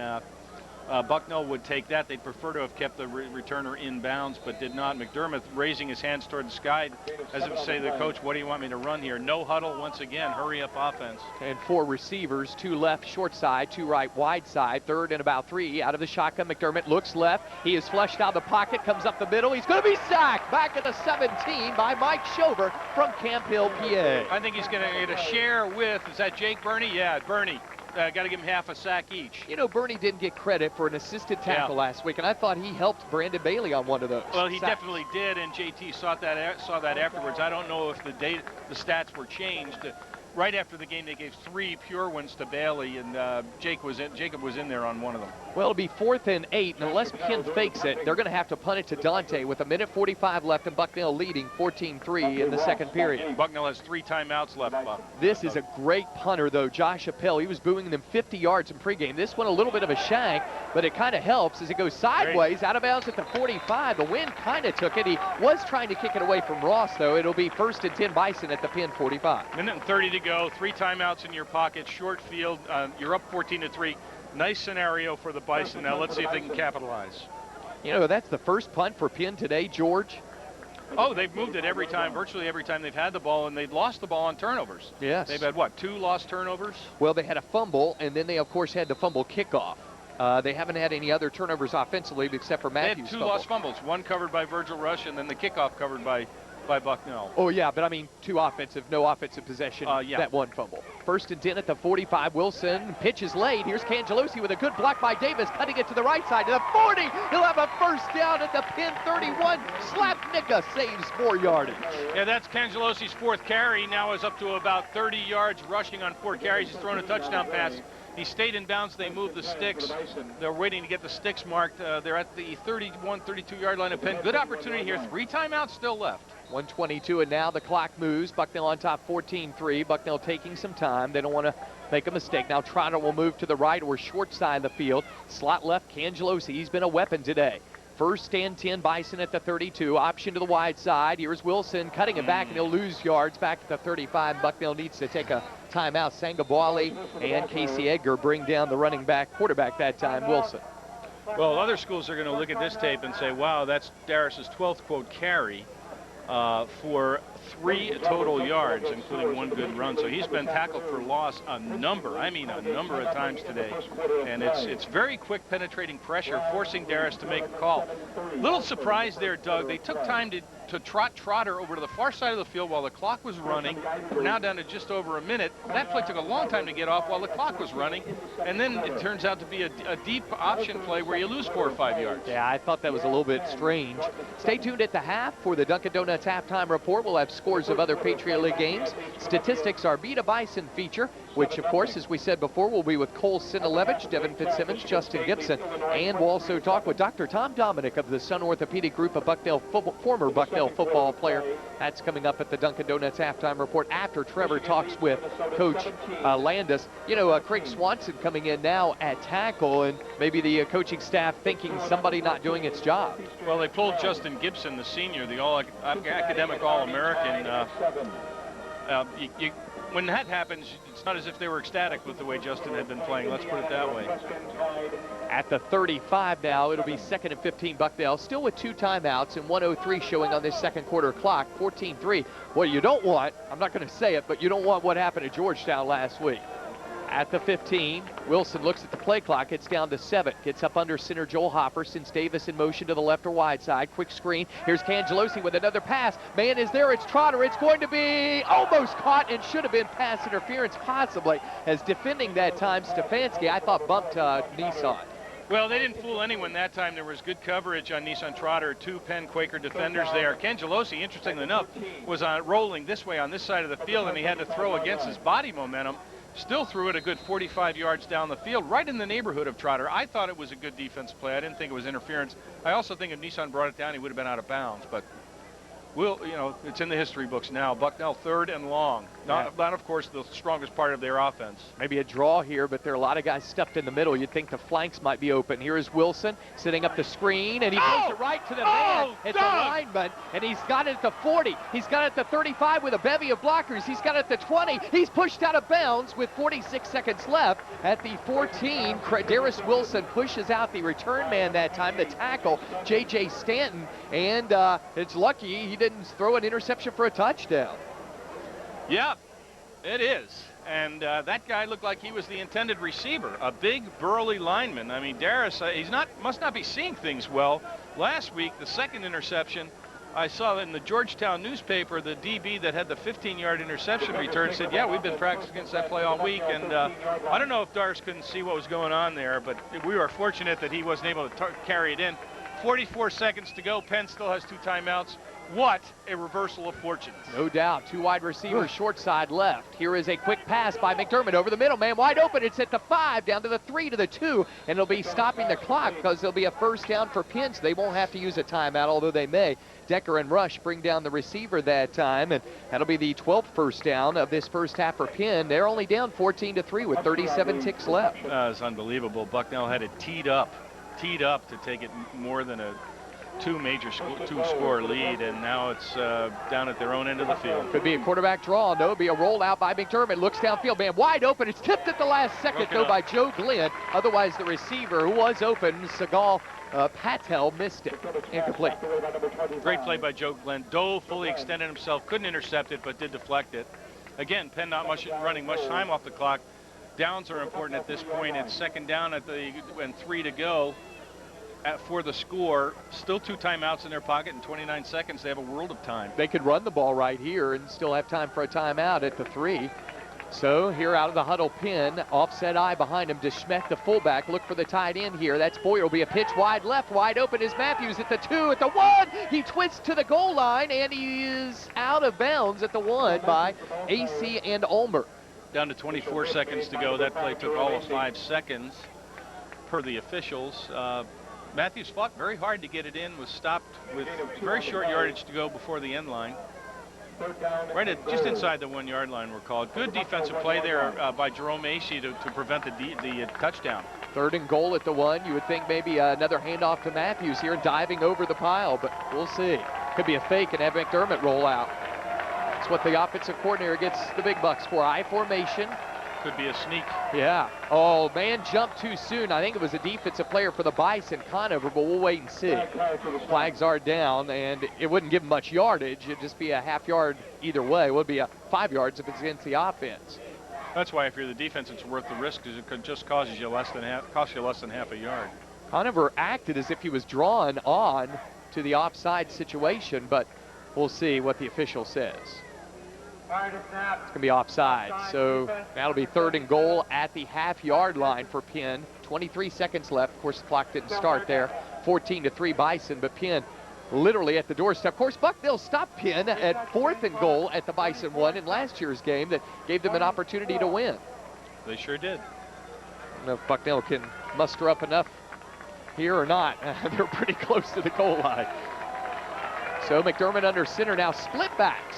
So it could be the quarterback keeping this on 3rd and goal at the Bison 1 after an interception of Darius Wilson. It'll be the quarterback. He fumbled the ball. It's loose, and it's picked up by Penn, and he's tripped at the 2, and then they call a touchdown.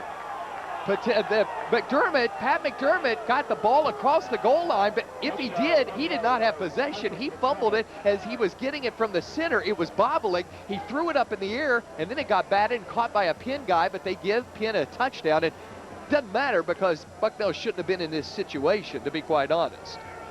With the interception by the tackle, J.J. Stanton, who took the ball some 60 yards down the field after a middle screen that was intercepted. 18 ticks left in the first half, and Penn could pull within 4 if they can make an extra point. Arguello is perfect this year on those, 5 of 5. Well, Doug, you should say that Tim Landis is having a very animated conversation with 2, sometimes 3 of the officials.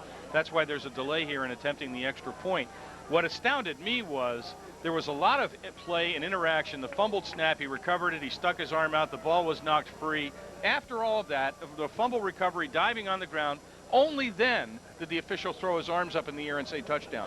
If he had concluded that the ball was broke the line, why didn't he throw his arms up as soon as he saw it? Why did he wait for all the subsequent action before signaling touchdown? And I think that's what Landis might have been talking to the officials about. Plus, at least from our angle, we're a long way away. We really are a long way and don't have a good angle. I mean, it's conceivable he did break the plane.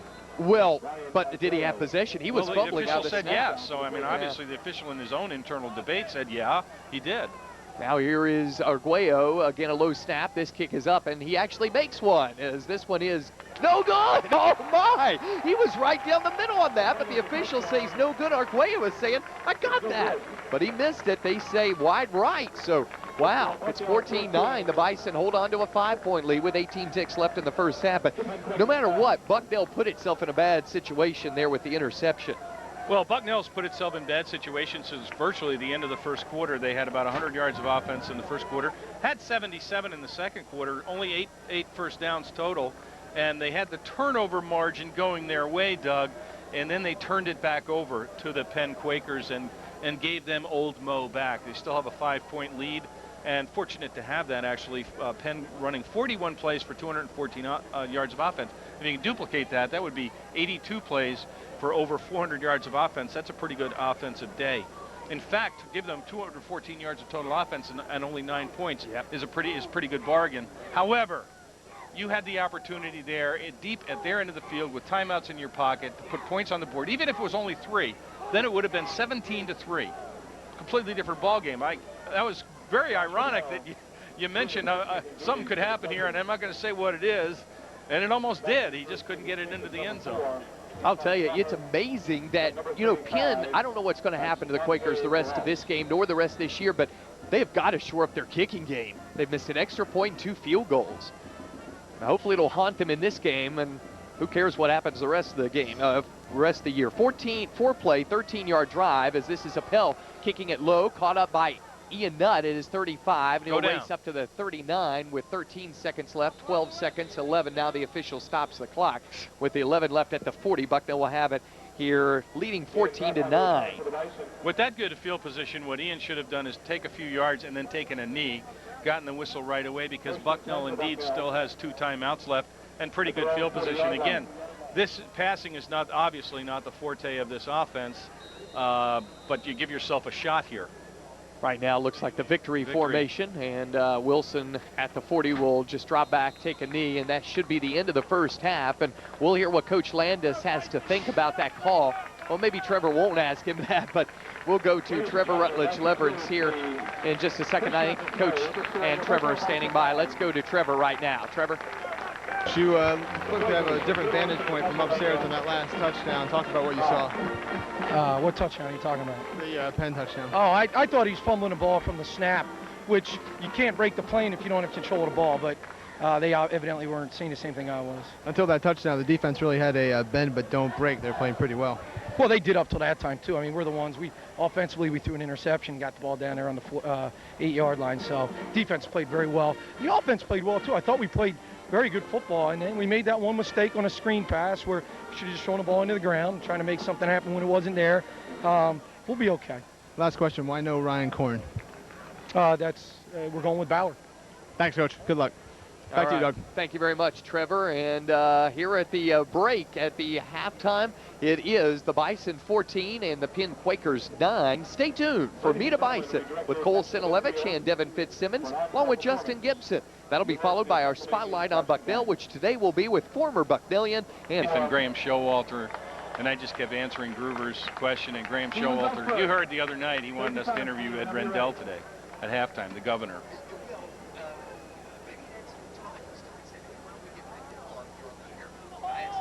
Oh.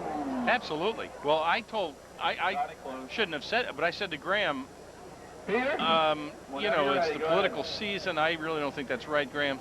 By the way, he's a Penn alum. Why don't you have Penn radio interview him? Just short.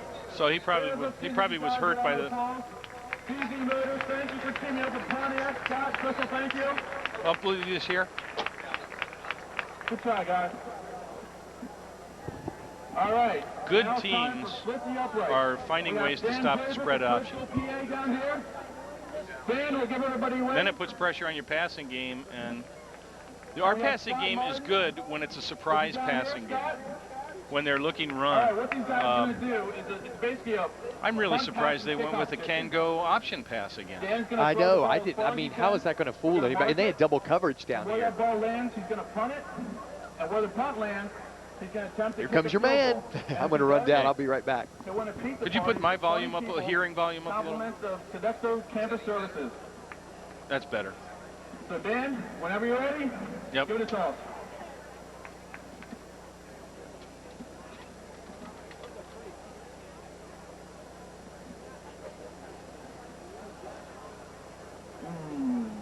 Land about the 27.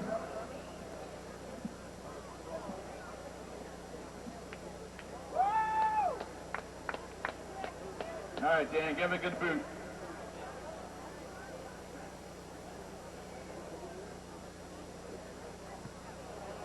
Go. 49. All right, fans. I really doubt that Dan can make a 59, maybe 63-yard field goal. So how far should we move them up? 5 yards? 10 yards? 15? 20? 15? How about we move them to the 35? 30? Jack, what do you want? 30? Okay. Fans, 30-yard line, okay? All right, okay, stop. All right, Dan, a 40-yard field goal for a pizza party for 20. Feeling any pressure? No? You're cool, relaxed? All right.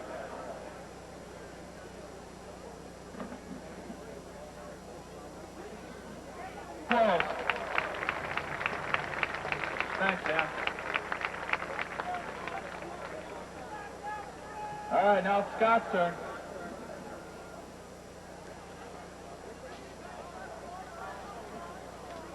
All right, Scott, good toss. Uh-oh. 42-yard line. Good toss, Scott. Scott's from Van Hawken, New Jersey. I hear some support over there.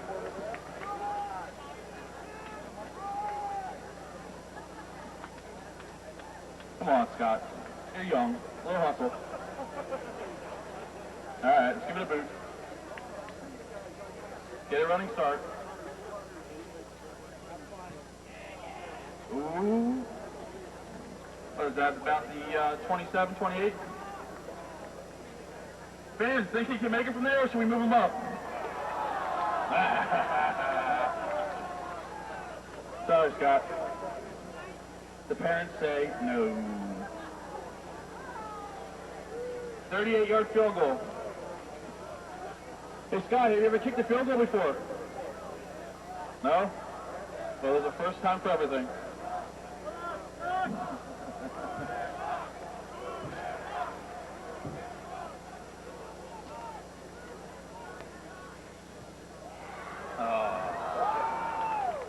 Scott, thanks for playing. Everybody, let's give Scott a round of applause.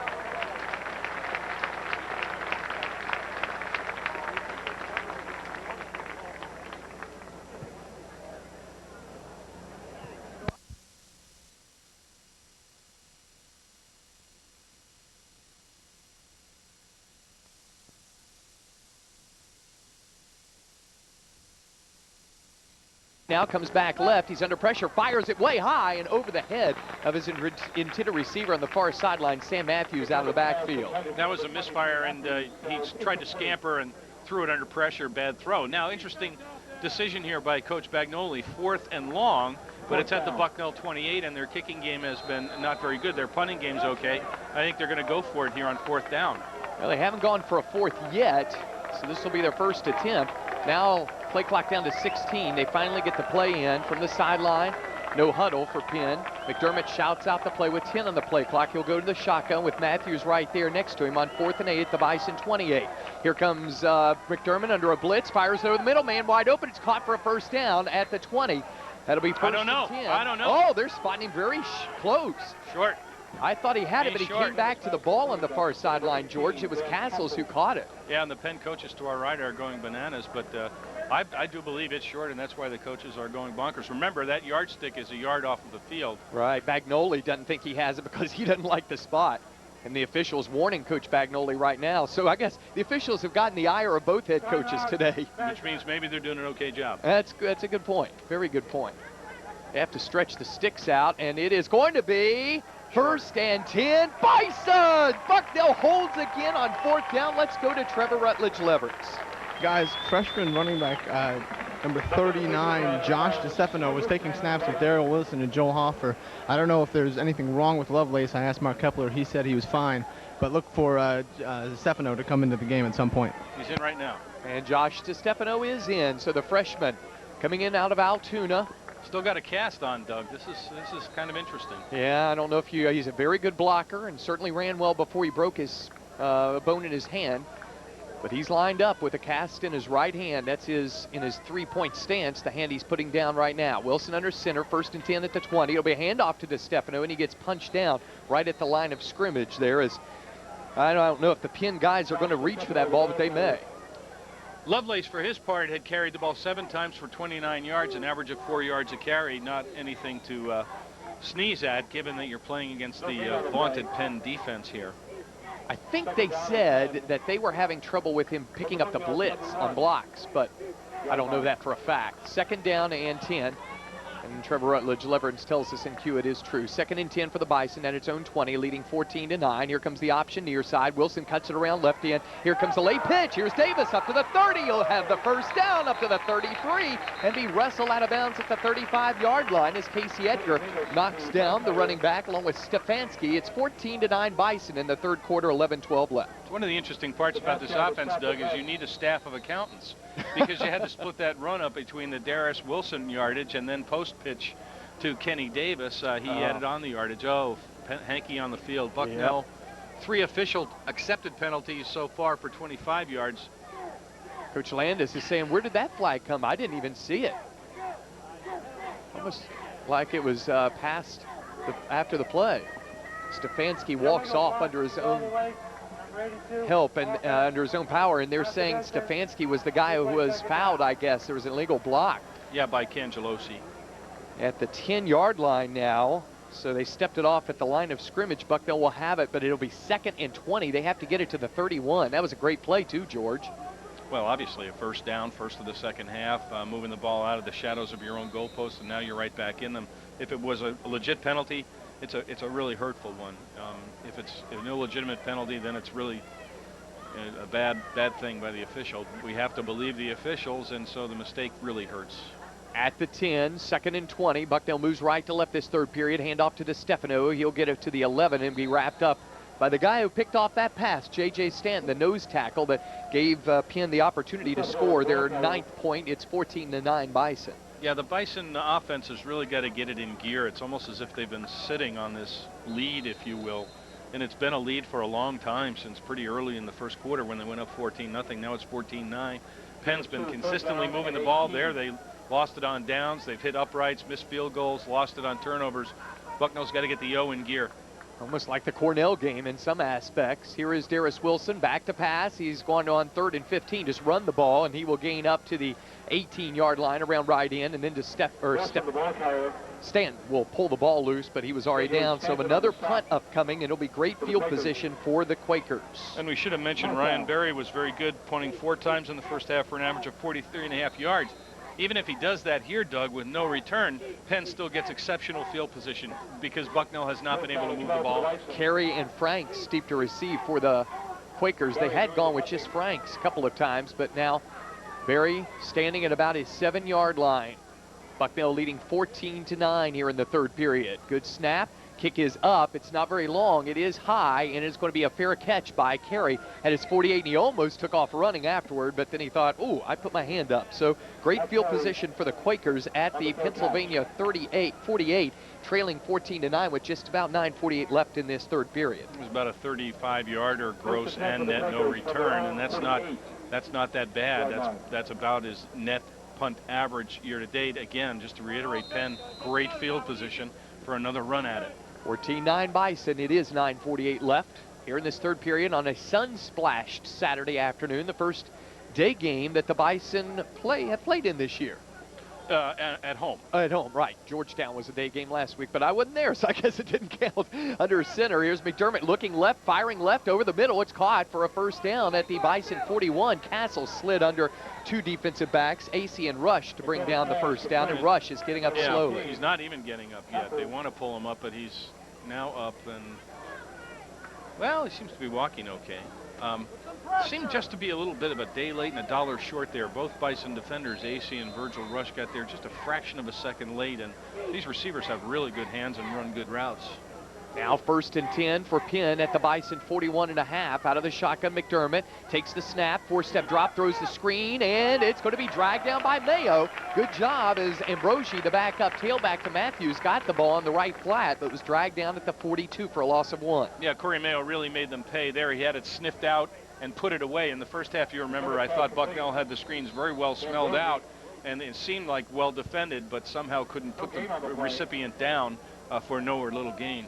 9:05 left to play here in this third period. Penn again with the ball in Bucknell territory, trailing 14-9. They have it 2nd and 11. McDermott draw play. Up the middle comes Ambrosi. Finds room down to the Bison 40. Still keeps his legs churning down to the 37. He'll pick up 7 on that run. Down to the 36 they'll spot him. Peterson and the whole blue-shirted Bucknell defense brings him down 3rd and 5. Yeah, going to be 3rd and 5, and it's in Bucknell territory here. You could make a case that it's 4-down territory. Bagnoli went for it last time on 4th and long at the Bucknell 29. So he's got to start thinking, hey, we keep pushing the ball in the Bucknell zone. We've got crummy field goal attempts here, or kicks, let's put it that way. He's just going to pound. No doubt about it. At the 36, 3rd and 5. Here comes Ambrosi splitting out in the slot left. Here is McDermott looking left, firing left, man wide open. It's going to be caught for a first down by Castles down to the 24. Rush brings down the man for a first down. And again, that's the 15th first down for the Quakers. And McDermott is now 19 of 31 for over 230 yards. Not getting any hands on the ball. Last week at Georgetown, Doug, you weren't there, but of the first 8 Georgetown passes, 7 of them had Bucknell player hands on the ball.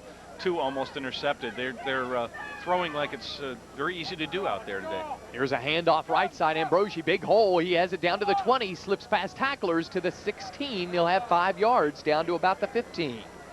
Very continued to proceed down the field. A couple grabbed jerseys there that failed, and the runner was persistent and got a pretty decent gain. You got to figure Bucknell's defense getting a little tired. They've been out here a long time. Well, the time of possession is actually not that imbalanced, really, Doug. And it's not an early season hot and humid game.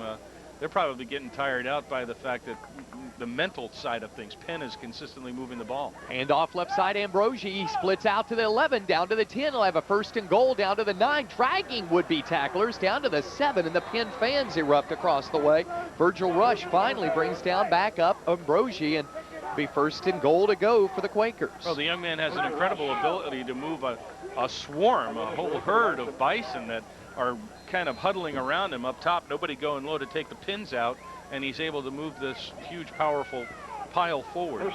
Mill needs another turnover here. 7 minutes left third period. It's 14-9. Penn trails. Here's a draw play to Ambrosi. He has it outside to the 5, to the 4, to the 2. Touchdown, Penn. He just bowled over 6 defensive players for the Bison, and Penn, with that, has taken the lead against the Bison.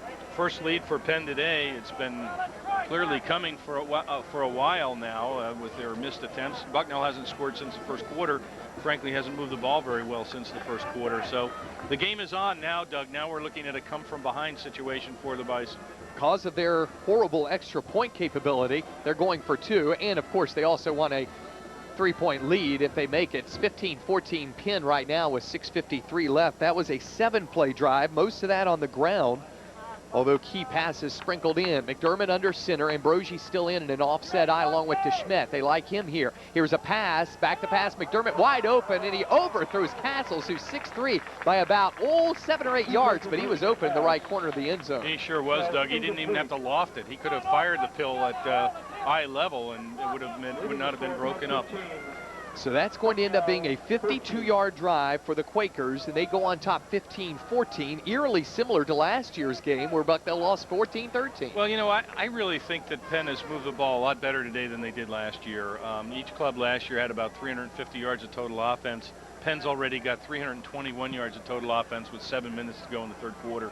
They're moving the ball at will. They've already run 55 plays. Last year was a nail-biter both ways. Ended up 14-13. They could have lost it at the end.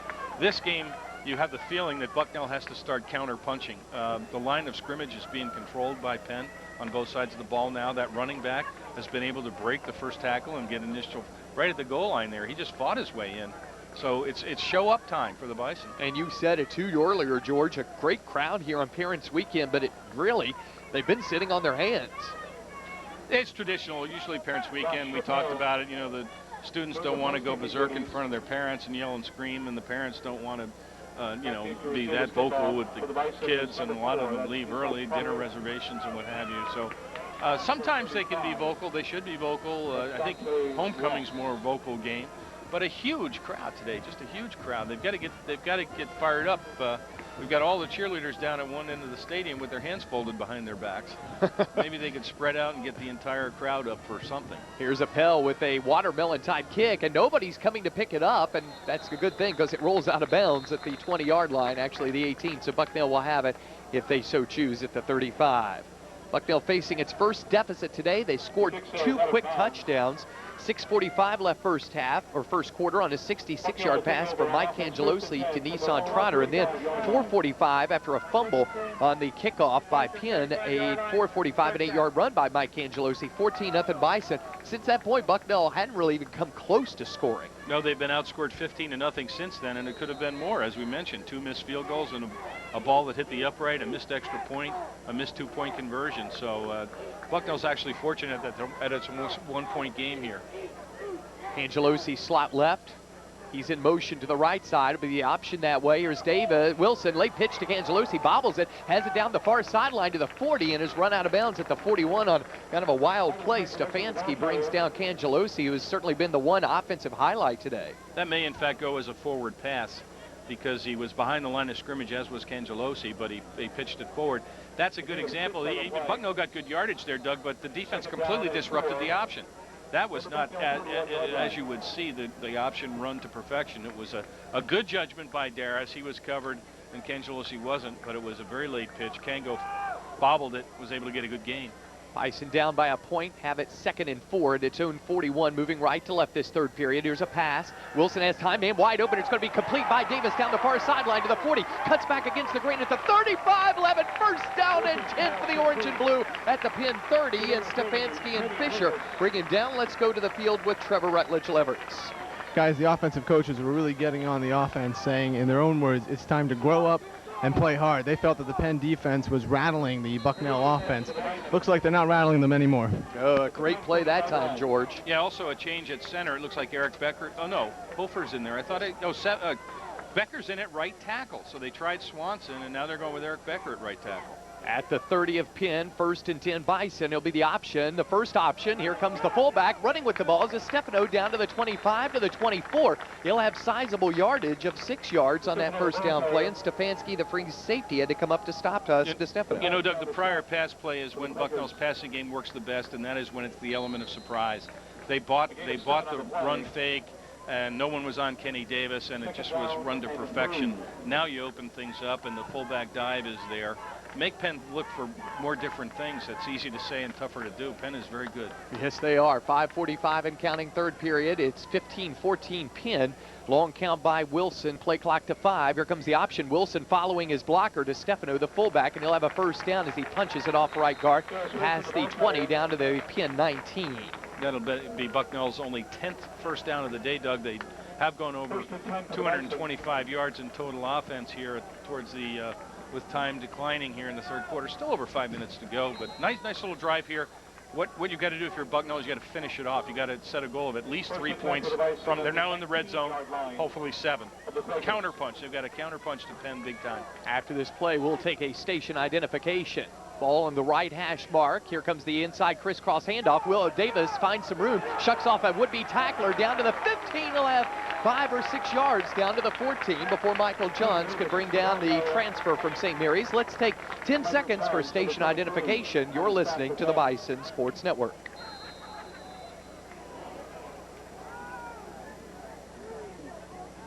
Nice effort there by Kenny. Doug Birdsong, Stephen Millhouse, our spotter, George Berman, my color analyst, Trevor Rutledge-Leverance on the field today.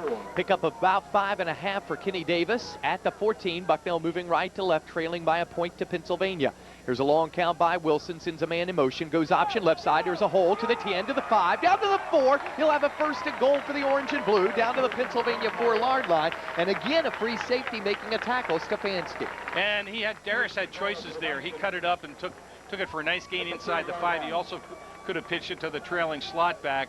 The key there was the Penn defense did not get penetration and pinch Darris Wilson and force him to make an untimely or very rapid judgment. He had time. He saw what he had. He took advantage. Bison looking to regain the lead here after trailing for the first time today, 15-14. I formation behind him. It'll be a option. Here's Wilson getting stuck at the 3, twisting to the 2, and he'll be dropped close to the 2-yard line. I think Cangelosi wanted a face mask. No such call. Cangelosi also, I think, wanted the ball. I think he probably could have gotten into the end zone had he pitched it. You know, Wilson, Stephen Millhouse said he was punching his chest saying, I want the ball right now, and he's rushed the last 2 times. Corey Mayo is in for the jumbo package here. I'm sure Penn's seen this on video. And so is Anthony Lovelace, a bigger guy instead of Josh DeStefano, a freshman. When they saw it on film last week, they saw Anthony Lovelace go onto the wrong side. He started drifting a la an H-back to the wrong side. Kenny Davis still made the diving touchdown. 3 on the play clock, 2, and Wilson's forced to eke a timeout. 3:34 left, third period, 15-14 Penn. We'll take a break. This is the Bison Sports Network. Ladies and gentlemen, the office of the... You hate to do that on second down. I know. Would like to announce the winners of the Bucknell Football. Exactly. This crowd sucks. It does. It's just like so out of it. The winner of the color print of Rick Chapel is... Oh, that's a good point. A lot of them were wearing Bucknell garb walking around campus this morning. Henry Cardenas. Please pick up the Frank Yeah, Prince they've already poured enough. You'd think that'd be enough. We'd like to thank parent Ron Fleischer. I guess this is a little You bit know what I go with? option. The naked. Yeah, fake it up to the middle of the fullback and then roll them out.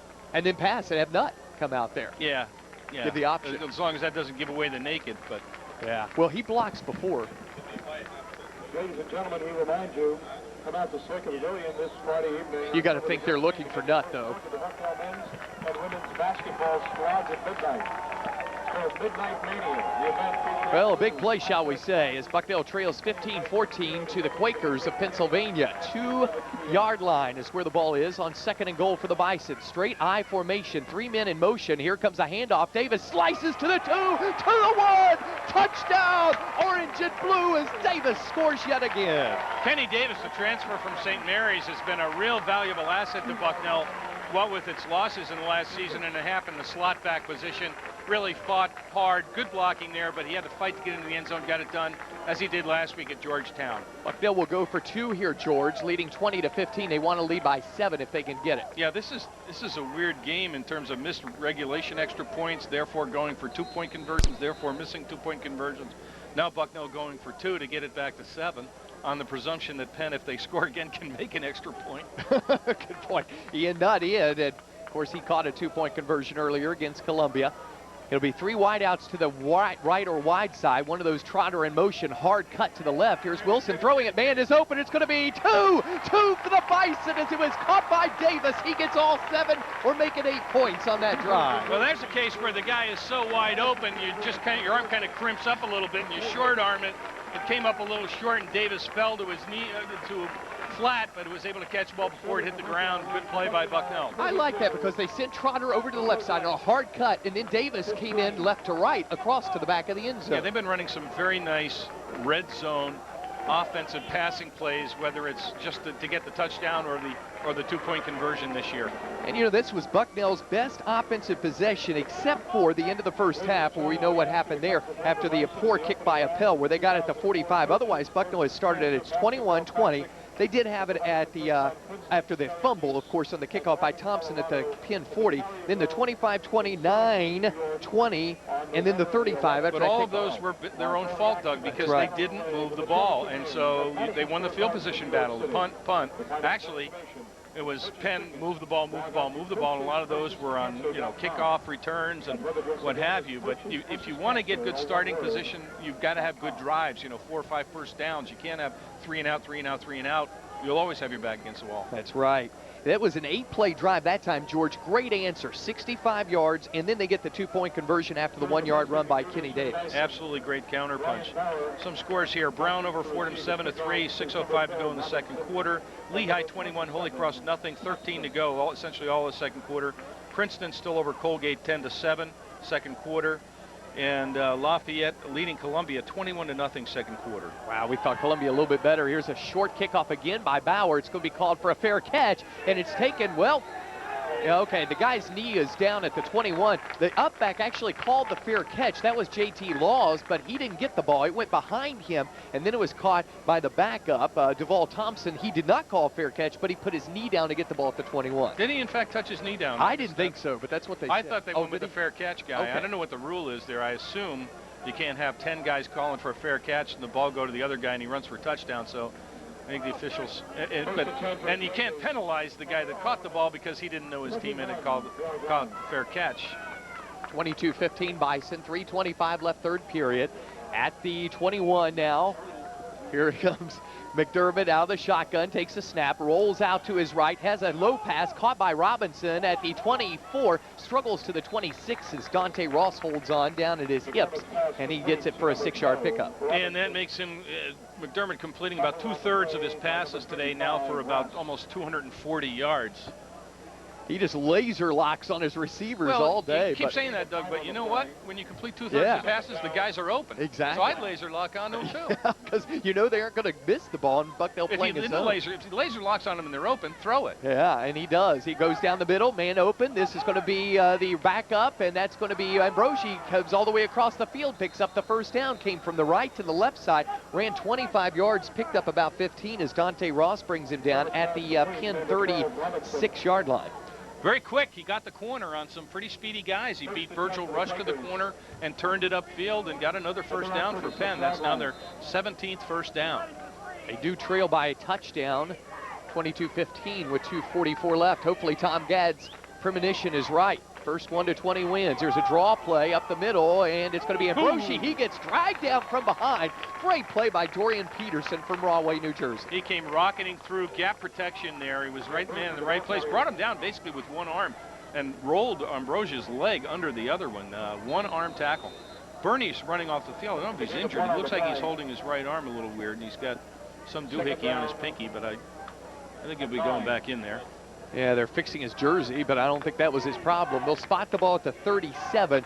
Penn will have it 2nd and 9, trailing 22-15 with 2:10 left third period. Under center's McDermott. He'll send his fullback to Schmidt out to the right flat. He'll pump fake. Now wants to go long, but he throws it short. Man wide open. It's going to be Ambrosi past midfield down to the Bison 49. He'll be pirouetted down by Mike Shover. And well, that was good heady play by the junior quarterback McDermott. Well, it was good heady play, but guess what? He had plenty of time. If you noticed, he didn't have anybody. He got nervous. He got happy feet, and Bucknell still hadn't gotten to him.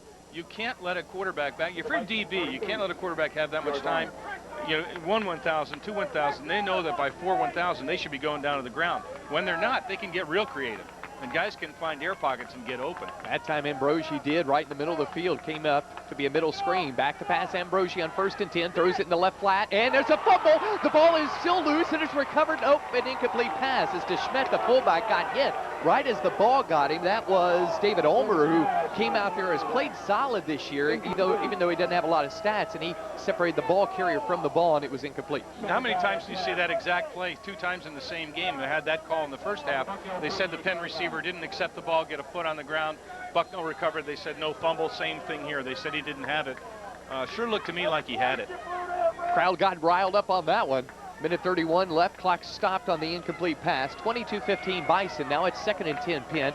Ball on the right or near hash mark as the Quakers move left to right. There'll be a delay handoff. Ambrosi tries to cut it outside. He cuts it back against the grain, trying to go the left side. Spun away from one man at the left side, then came back to the right side. Ransom held him for a yard gain. He held on for dear life because these guys are very persistent. They keep trying to leg drive. I don't know if something's happened to Matthews or this is an intentional switch by Penn, but their running is very similar. Matthews is in now, Okay. George, with 4 wide receivers. He's a better receiver is coming into this game. Matthews had 10 catches for a 10-yard average. But a lot more attempts than Ambrosi. Oh, yeah. 3rd and 8. Here's McDermott looking left, has it for a first down to Castles. Just went down to his knee at the Bison 37.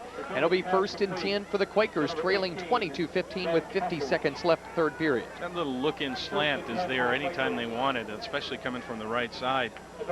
Now 23 of 36 for 270 yards is McDermott. How many catches has Castles had? About 10? He has had, that's 9 for 78 yards. So they're not long, but they may do the pump and go soon. Here's a left look, and there's a man wide open. He led his man too much, though, John Robinson. Kevin Ransom was looking at Robinson. Robinson kind of pulled up, scared he might get hit. That was a complete misfire by McDermott, actually. He just slipped out of his hands, unusual for him. 2nd and 10 now for the Quakers. 37 ticks left to play here in this 3rd period. Bucknell on top 22-15 after a 8-play, 65-yard drive, a 1-yard run by Kenny Davis, and a 2-point conversion by Kenny Davis off a pass from Darius Wilson. But here it's 2nd and 10 Quakers, offset eye behind McDermott under center. He'll go with a play action, has all day, lofts a pass, man open, it's a tight end, and he's through too high for Mazzell, as covering him was Montagna with pretty good coverage. He got a little bit of happy feet there again, not due to pressure, McDermott, and that was kind of a flinch throw. It was not his primary receiver. He was going to the tight end deep. Again, a lot of elapsed time, very good protection. And he tried to loft it, and when he did, his arm sort of flinched and added a little distance to it. Very large play here, but Penn has Bucknell right where they want him, Doug. 3rd and 10. Or maybe 4th and 10 if they don't get it here, because they'll go for it. And the crowd comes to life. Yes. First, Darius Wilson trying to lead the cheers.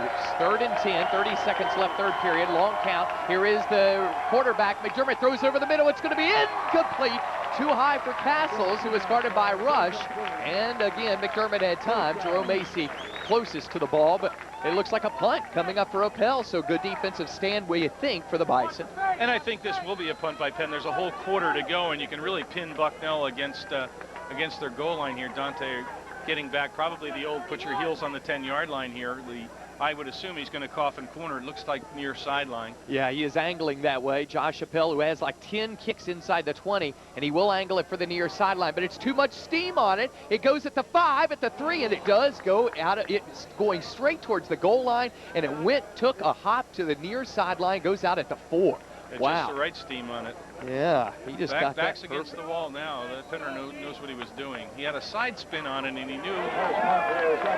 Oh, there's a flag down, legal procedure, so that kick is for naught now for Appel. They'll have to do it again. The attendance today, Doug, 10,602. I want to know who the 2 are. That's the largest crowd since the remodeling of Christie Matheson Stadium, and the largest crowd since a prior Penn game here before Parents' Day. I'm not going to get Tim Pavlechko, as that was a legal procedure, so Appel will try it again. But if this seats 13-1, and we aren't positive, you and I were trying to figure some of this out, and if this side is pretty much full, then that side has to seat more than just 3,000. They're seating really close together today, and there's a lot of skinny people here. Here's the punt by Appel. He gets a snap. He gets a kick. It's a booming kick high down the middle of the field, and it's going to bounce at the 10, at the 5, and it's going to be stopped at the 6. So Bucknell gets an extra yard or 2 up at the 7-yard line, but not much more, as that legal procedure just gave Appel an opportunity to get it higher on the kick. Well, that guy can punt. Now, the last series of downs for Bucknell's offense was impressive. They counterpunched effectively, took it down, scored a touchdown. Now, again, they've had this bad field position all day because of Penn moving the ball and able to pin them. They've got to show up again and get out from behind their goalposts. They don't want to give Penn good field position. At least a few first downs are mandatory. Leading 22-15 with 8 seconds left. Bucknell will have it at its 8, moving right to left for the next 8 seconds. By the way, there will be a Tom Gadd Memorial dedication November 6th at 12:30. Here comes the option, late pitch. Here's Cangelosi with a good block on the corner, has it to the 10, up to the 18, up to the 19, and it'll be close to a Bucknell first down. Corey Gedden, we haven't called his name in a while. The linebacker pushes him out, but there was a great seal block on the right corner. Yeah, Cangelosi now up to almost 50 yards rushing today on 6 carries and has thrown a touchdown pass, and he's playing a pretty good game, and he'll be on our watch list. Yes. For you to talk on the Holiday Inn Express Player of the Game. He could be up for that after the game. Listen as George, Trevor, and I named the Holiday Inn Express Player of the Game for the Bison. Holiday Inn Express of New Columbia, proud to sponsor the Player of the Game award. Make your next stop to Lewisburg a memorable one by stopping at the Holiday Inn Express. At the 20, 1st and 10, 1 second left, third period. Option, here is Wilson skirting free up to the 25, stays on his feet, up to the 30. Off a 1st and 10, orange and blue. Haddon brings him down as that is the end of the third period with the Bison leading the Quakers 22-15. We'll be back for the fourth quarter coming up. This is the Bison Sports Network.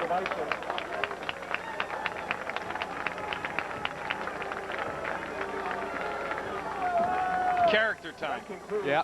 Character time. You put another touchdown on the board, you got to feel much better. Yeah. Maybe the tongue lashing helped against the offense. Tim Camp walking with Darris all the way up the field telling him what to do. You know, Darris, I think, has kind of done what you said. He's taken the game over some. Yeah. Well, you know, Kenny Davis has shown up. Yeah. A couple nice surprise passes in the last series, and I'd say Cangelosi has to be right up there for player of the game. that's what I was kind of alluding to, but I didn't want to say it because I don't want to do any jinxing of him. Yeah, good point. Do you think he might stay at slot back? Oh yeah, I mean, Why not? He's playing great there. until you know, at least Frank's back and Blama, and you know, it's. Welcome back once again to the Christy Mathewson Memorial Stadium in Lewisburg. Change of field for the Bison. They'll move left to right in the fourth period, leading by 7 over Pennsylvania as Darris Wilson brings his team out of the huddle. The 1st and 10 Bison after that Darris Wilson scamper up at the 32 of Bucknell. Bison move left to right to Stefano in at fullback, the freshman from Altoona. It'll be a fake to him, handoff left slot back. Here's big room for Davis, cuts it outside, back inside, up to the 37. Dragged down once again by Gedden from behind at the 38-yard line, pickup of about 8. And that's Kenny Davis's 4th carry today for about 20 yards, 1 being for a touchdown. The counter, which was not used in the prior game last week at Georgetown, has been a pretty effective play for Bucknell today. And again, they've gotten a couple first downs. They're out almost to their own 40, clock 4:36 and running. Just as the doctor ordered, let's keep pushing it and get some points. That's right. The most important thing, George, getting points. Right now, Bucknell has 22 of them to Pennsylvania's 15 with just about 14 and a half minutes left in this second half. With it, 2nd and 4 would be the option, and Wilson slips as he got a lot of pressure up front. He came backtracking to his 35 and slipped, making it a 3rd and 9. Casey Edgar brings him down. Again, numerous players for Penn. Penetrated very quickly and deeply on Darris, was going to try to pitch it to Kenny Davis. Absolutely, they were in there so fast that he thought, I can't do this, I might fumble it, I've got to, and the slip on the field turf coupled with another loss. That's a tackle for loss, even though he wasn't touched. No, he wasn't. But a lot of runs for losses today. He has a lot of tape because of his ankles, and I don't know how much his cleats actually touch the surface there in the middle part of his shoe. 3rd and about 7. Here is a legal procedure, I think, as somebody moved too soon for the Bison, so that'll make it 3rd and about 14. Well, you know, I should have kept my mouth shut complimenting him on the first downs because you had a loss there. Darris tapping his own chest, as in he was the cause of the procedure penalty. Now we get a penalty, they'll take it. It's the 5th for 41 yards today, and once again, we hope they're able to overcome this, that it's not a drive stopper, but you don't want to put the spread option in the position of 3rd and 13 or 3rd and 12, and you know, that's what Bucknell's done here with the penalty. That was called on Eric Becker, so it's 3rd and 12 for the Bison. They have to get it up to their own 42. Moving left to right in this fourth period, leading 22-15 over Penn, 13:30 left. After the game, stay tuned for the McDonald's post-game show. We'll have scores of other league games, final statistics. George Berman will speak with head coach Tim Landis about today's game as Matt Miller checks in on 3rd and long. Back to pass, Wilson throws a long pass, but it's low and incomplete to Trotter. That'll be 4th down and 13, and the Bison forced to punt. Well, again, to sort of be the analyst or the critic or the person thinking critically. He would have had to get 8 yards after catch to make the first down there, and it was thrown such that he was falling down to get it, rather than throwing it beyond the yard markers. I think that was a play conceived to potentially get a first down, but mostly to get some yardage and give him a little more room to punt. Be nice if Barry could get another good punt away. He's had some pretty fine ones here today. He will have what wind there is at his face. The flags up a high are in his face, but these are away. Here are two receivers. Kerry's going to get it at his 39. Comes to the near sideline to the 40, be dragged down right there by Jim Lockman at the 40-yard line. Good special teams coverage by James. 30-yard punt, essentially, no return, angled toward the near sideline, and Lockman, good play to wrap up the returner. But I got to tell you, even with a couple first downs, because of the loss and because of the penalty, Penn still gets good field position. They get it at their own 40. That's what it's been. Needed a few more first downs at least, if not getting some points. At the 40, Penn will come out with Castle splitting to the left side. Matthews in at tailback. Passari will come on the field along with Carey. They'll have 4 wide receivers. The fourth one is McDonald over there on that far sideline. Make that Robinson. So out of the shotgun, Pat McDermott, who has been very, very good today, takes the snap, looks left, pumps, now pressure breaking down. He's going to run with the ball up to the 43, fights forward, and was able to get 2 extra yards to the 44 as Jacob Burney chased him. Looks like he's got a gain of at least 4 yards, almost 5 yards there, and again, couldn't get to him. He pulled it down and escaped from a tackle for loss and sack to gaining 4 yards. Keeps the clock rolling. Yes, 12:40 left in the fourth, 22-15, Bison by 7, but Penn up at their 44, 2nd and 6. They'll split Matthews to a flanker left. Man in motion is the fullback, so nobody in the backfield. Could be a quick pass here. Here is McDermott, 2-step drop, fires it over the middle. Man wide open. It's tipped and intercepted. It's off the shoulder of Boyer, the tight end. And David Ulmer comes up with his first interception of his year. Good reaction there by Dave Ulmer. Went off the receiver's hands. He had a nanosecond to pick it up and pull it in, and he did. And I'll tell you something, Doug. You mentioned it. He's playing very well this year. Not a ton of tackle stats, not a ton of turnovers. You're just not calling his name, bringing a guy down, running by him for a touchdown, playing very solid. Yes, I think he's having a fine senior year. This defense is having a fine year. 12-19, another turnover for the Quakers. That's their third. Bucknell has 1. 22-15, the Bison get it back. 12-19 left to play in the fourth, and they have it at the Bucknell 49. 3 down linemen for the Quakers. Slot in motion, that's Cangelosi. Here's a quick pitch to him, but he's going to lose yards back at the 46-yard line. Late pitch by Wilson to Canjo. It was a forward lateral, but the man right on top of it was Brad Martinez, another defensive back. Well, another loss of 5 yards. They get the ball at midfield and move it back 4 or 5 yards. There have been times in the past few weeks, Doug, when opposing defenses, and I'm not enough of a defensive expert, but by rocketing through, they've been able to take options away, not give Darius time to either pitch, make a late judgment there, and by that time a defender is able to pull up and beyond Cangelosi, the slot back. Maybe that's why the counters are working better. Well, it would be, but you wonder how the counts are on the reads and so on. 2nd and 14, here's the handoff up the middle. That should be DeStefano, the fullback, getting it. The freshman from Altoona crosses midfield, picks up 6 yards on that carry. Is getting the linebacker again getting his name called a lot. Down to the 49 of Penn. Well, it leaves a 3rd and 9 again, which in most scenarios is a passing situation. Shoot, what they do here, obviously if they go with a pass, it won't be a surprise, so they might not sell the defense on the run option, put it in, pull it out of the belly. Penn will probably be looking for a pass here, but maybe Bucknell will go with a counter, as you said. 3rd down and 9 for the Bison. Bucknell leading Penn 22-15 with 11 minutes left. Bucknell has it at the Penn 49. A blitz is on. Here's Wilson backtracking. He's going to throw it up for grabs. Man is there. It's complete! Down to the 30 by Matt Miller from Cleveland St. Ignatius High School for a first down. Well, great plays there all around. Penn had great pressure. Wilson had to broke down, rolled to the right side of the field, had to use all his speed to escape the defenders and let it go. And Matt Miller, great receiver, great hands, have been injury prone out of St. Ignatius, state champions, all-state player, did the wise thing, went to the ground, caught it and cradled it against his body. Big first down, 30-yard line, Doug, 10:41 to go, and rolling, he stayed in bounds. And you know, with his little practice time as Matt had, he's such a heady player. He came back knowing his quarterback was in trouble, and that gave him separation. 1st and 10 at the Penn 30. Bucknell by 7 points. Here comes the option. Good run off the left side for a 3-yard gain for Wilson, following his fullback, who has done a fine job, as Mike Sangabawali out of the Bronx, New York, comes up with his 10th tackle of the year. If I told you that Darius Wilson had rushed 19 times for 36 yards, I don't think you'd say that Bucknell was winning the game by a touchdown at this point.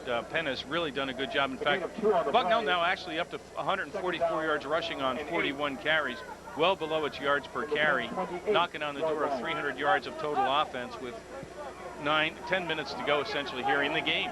Well, the big thing is right now Bucknell's had the ball for 3 minutes. 2nd and 8 at the 28. 2-yard gain that time. Option. Here comes the reverse. A lot of room for Davis. He has it at the 25. He has it at the 20. Gets a first down to about the 19. There was your counter reverse, George. Absolutely. They went against the flow, and it worked. And I'll tell you, I missed who it was, but if one guy could have held one block a little longer, we think it was John Sharf, that Kenny Davis might have run for a lot more yards. So they're going to have to measure, Doug. Yeah, he got to the 19, but they said his knee was down at the 21, so they spot the ball at the 20, kind of give him the halfway.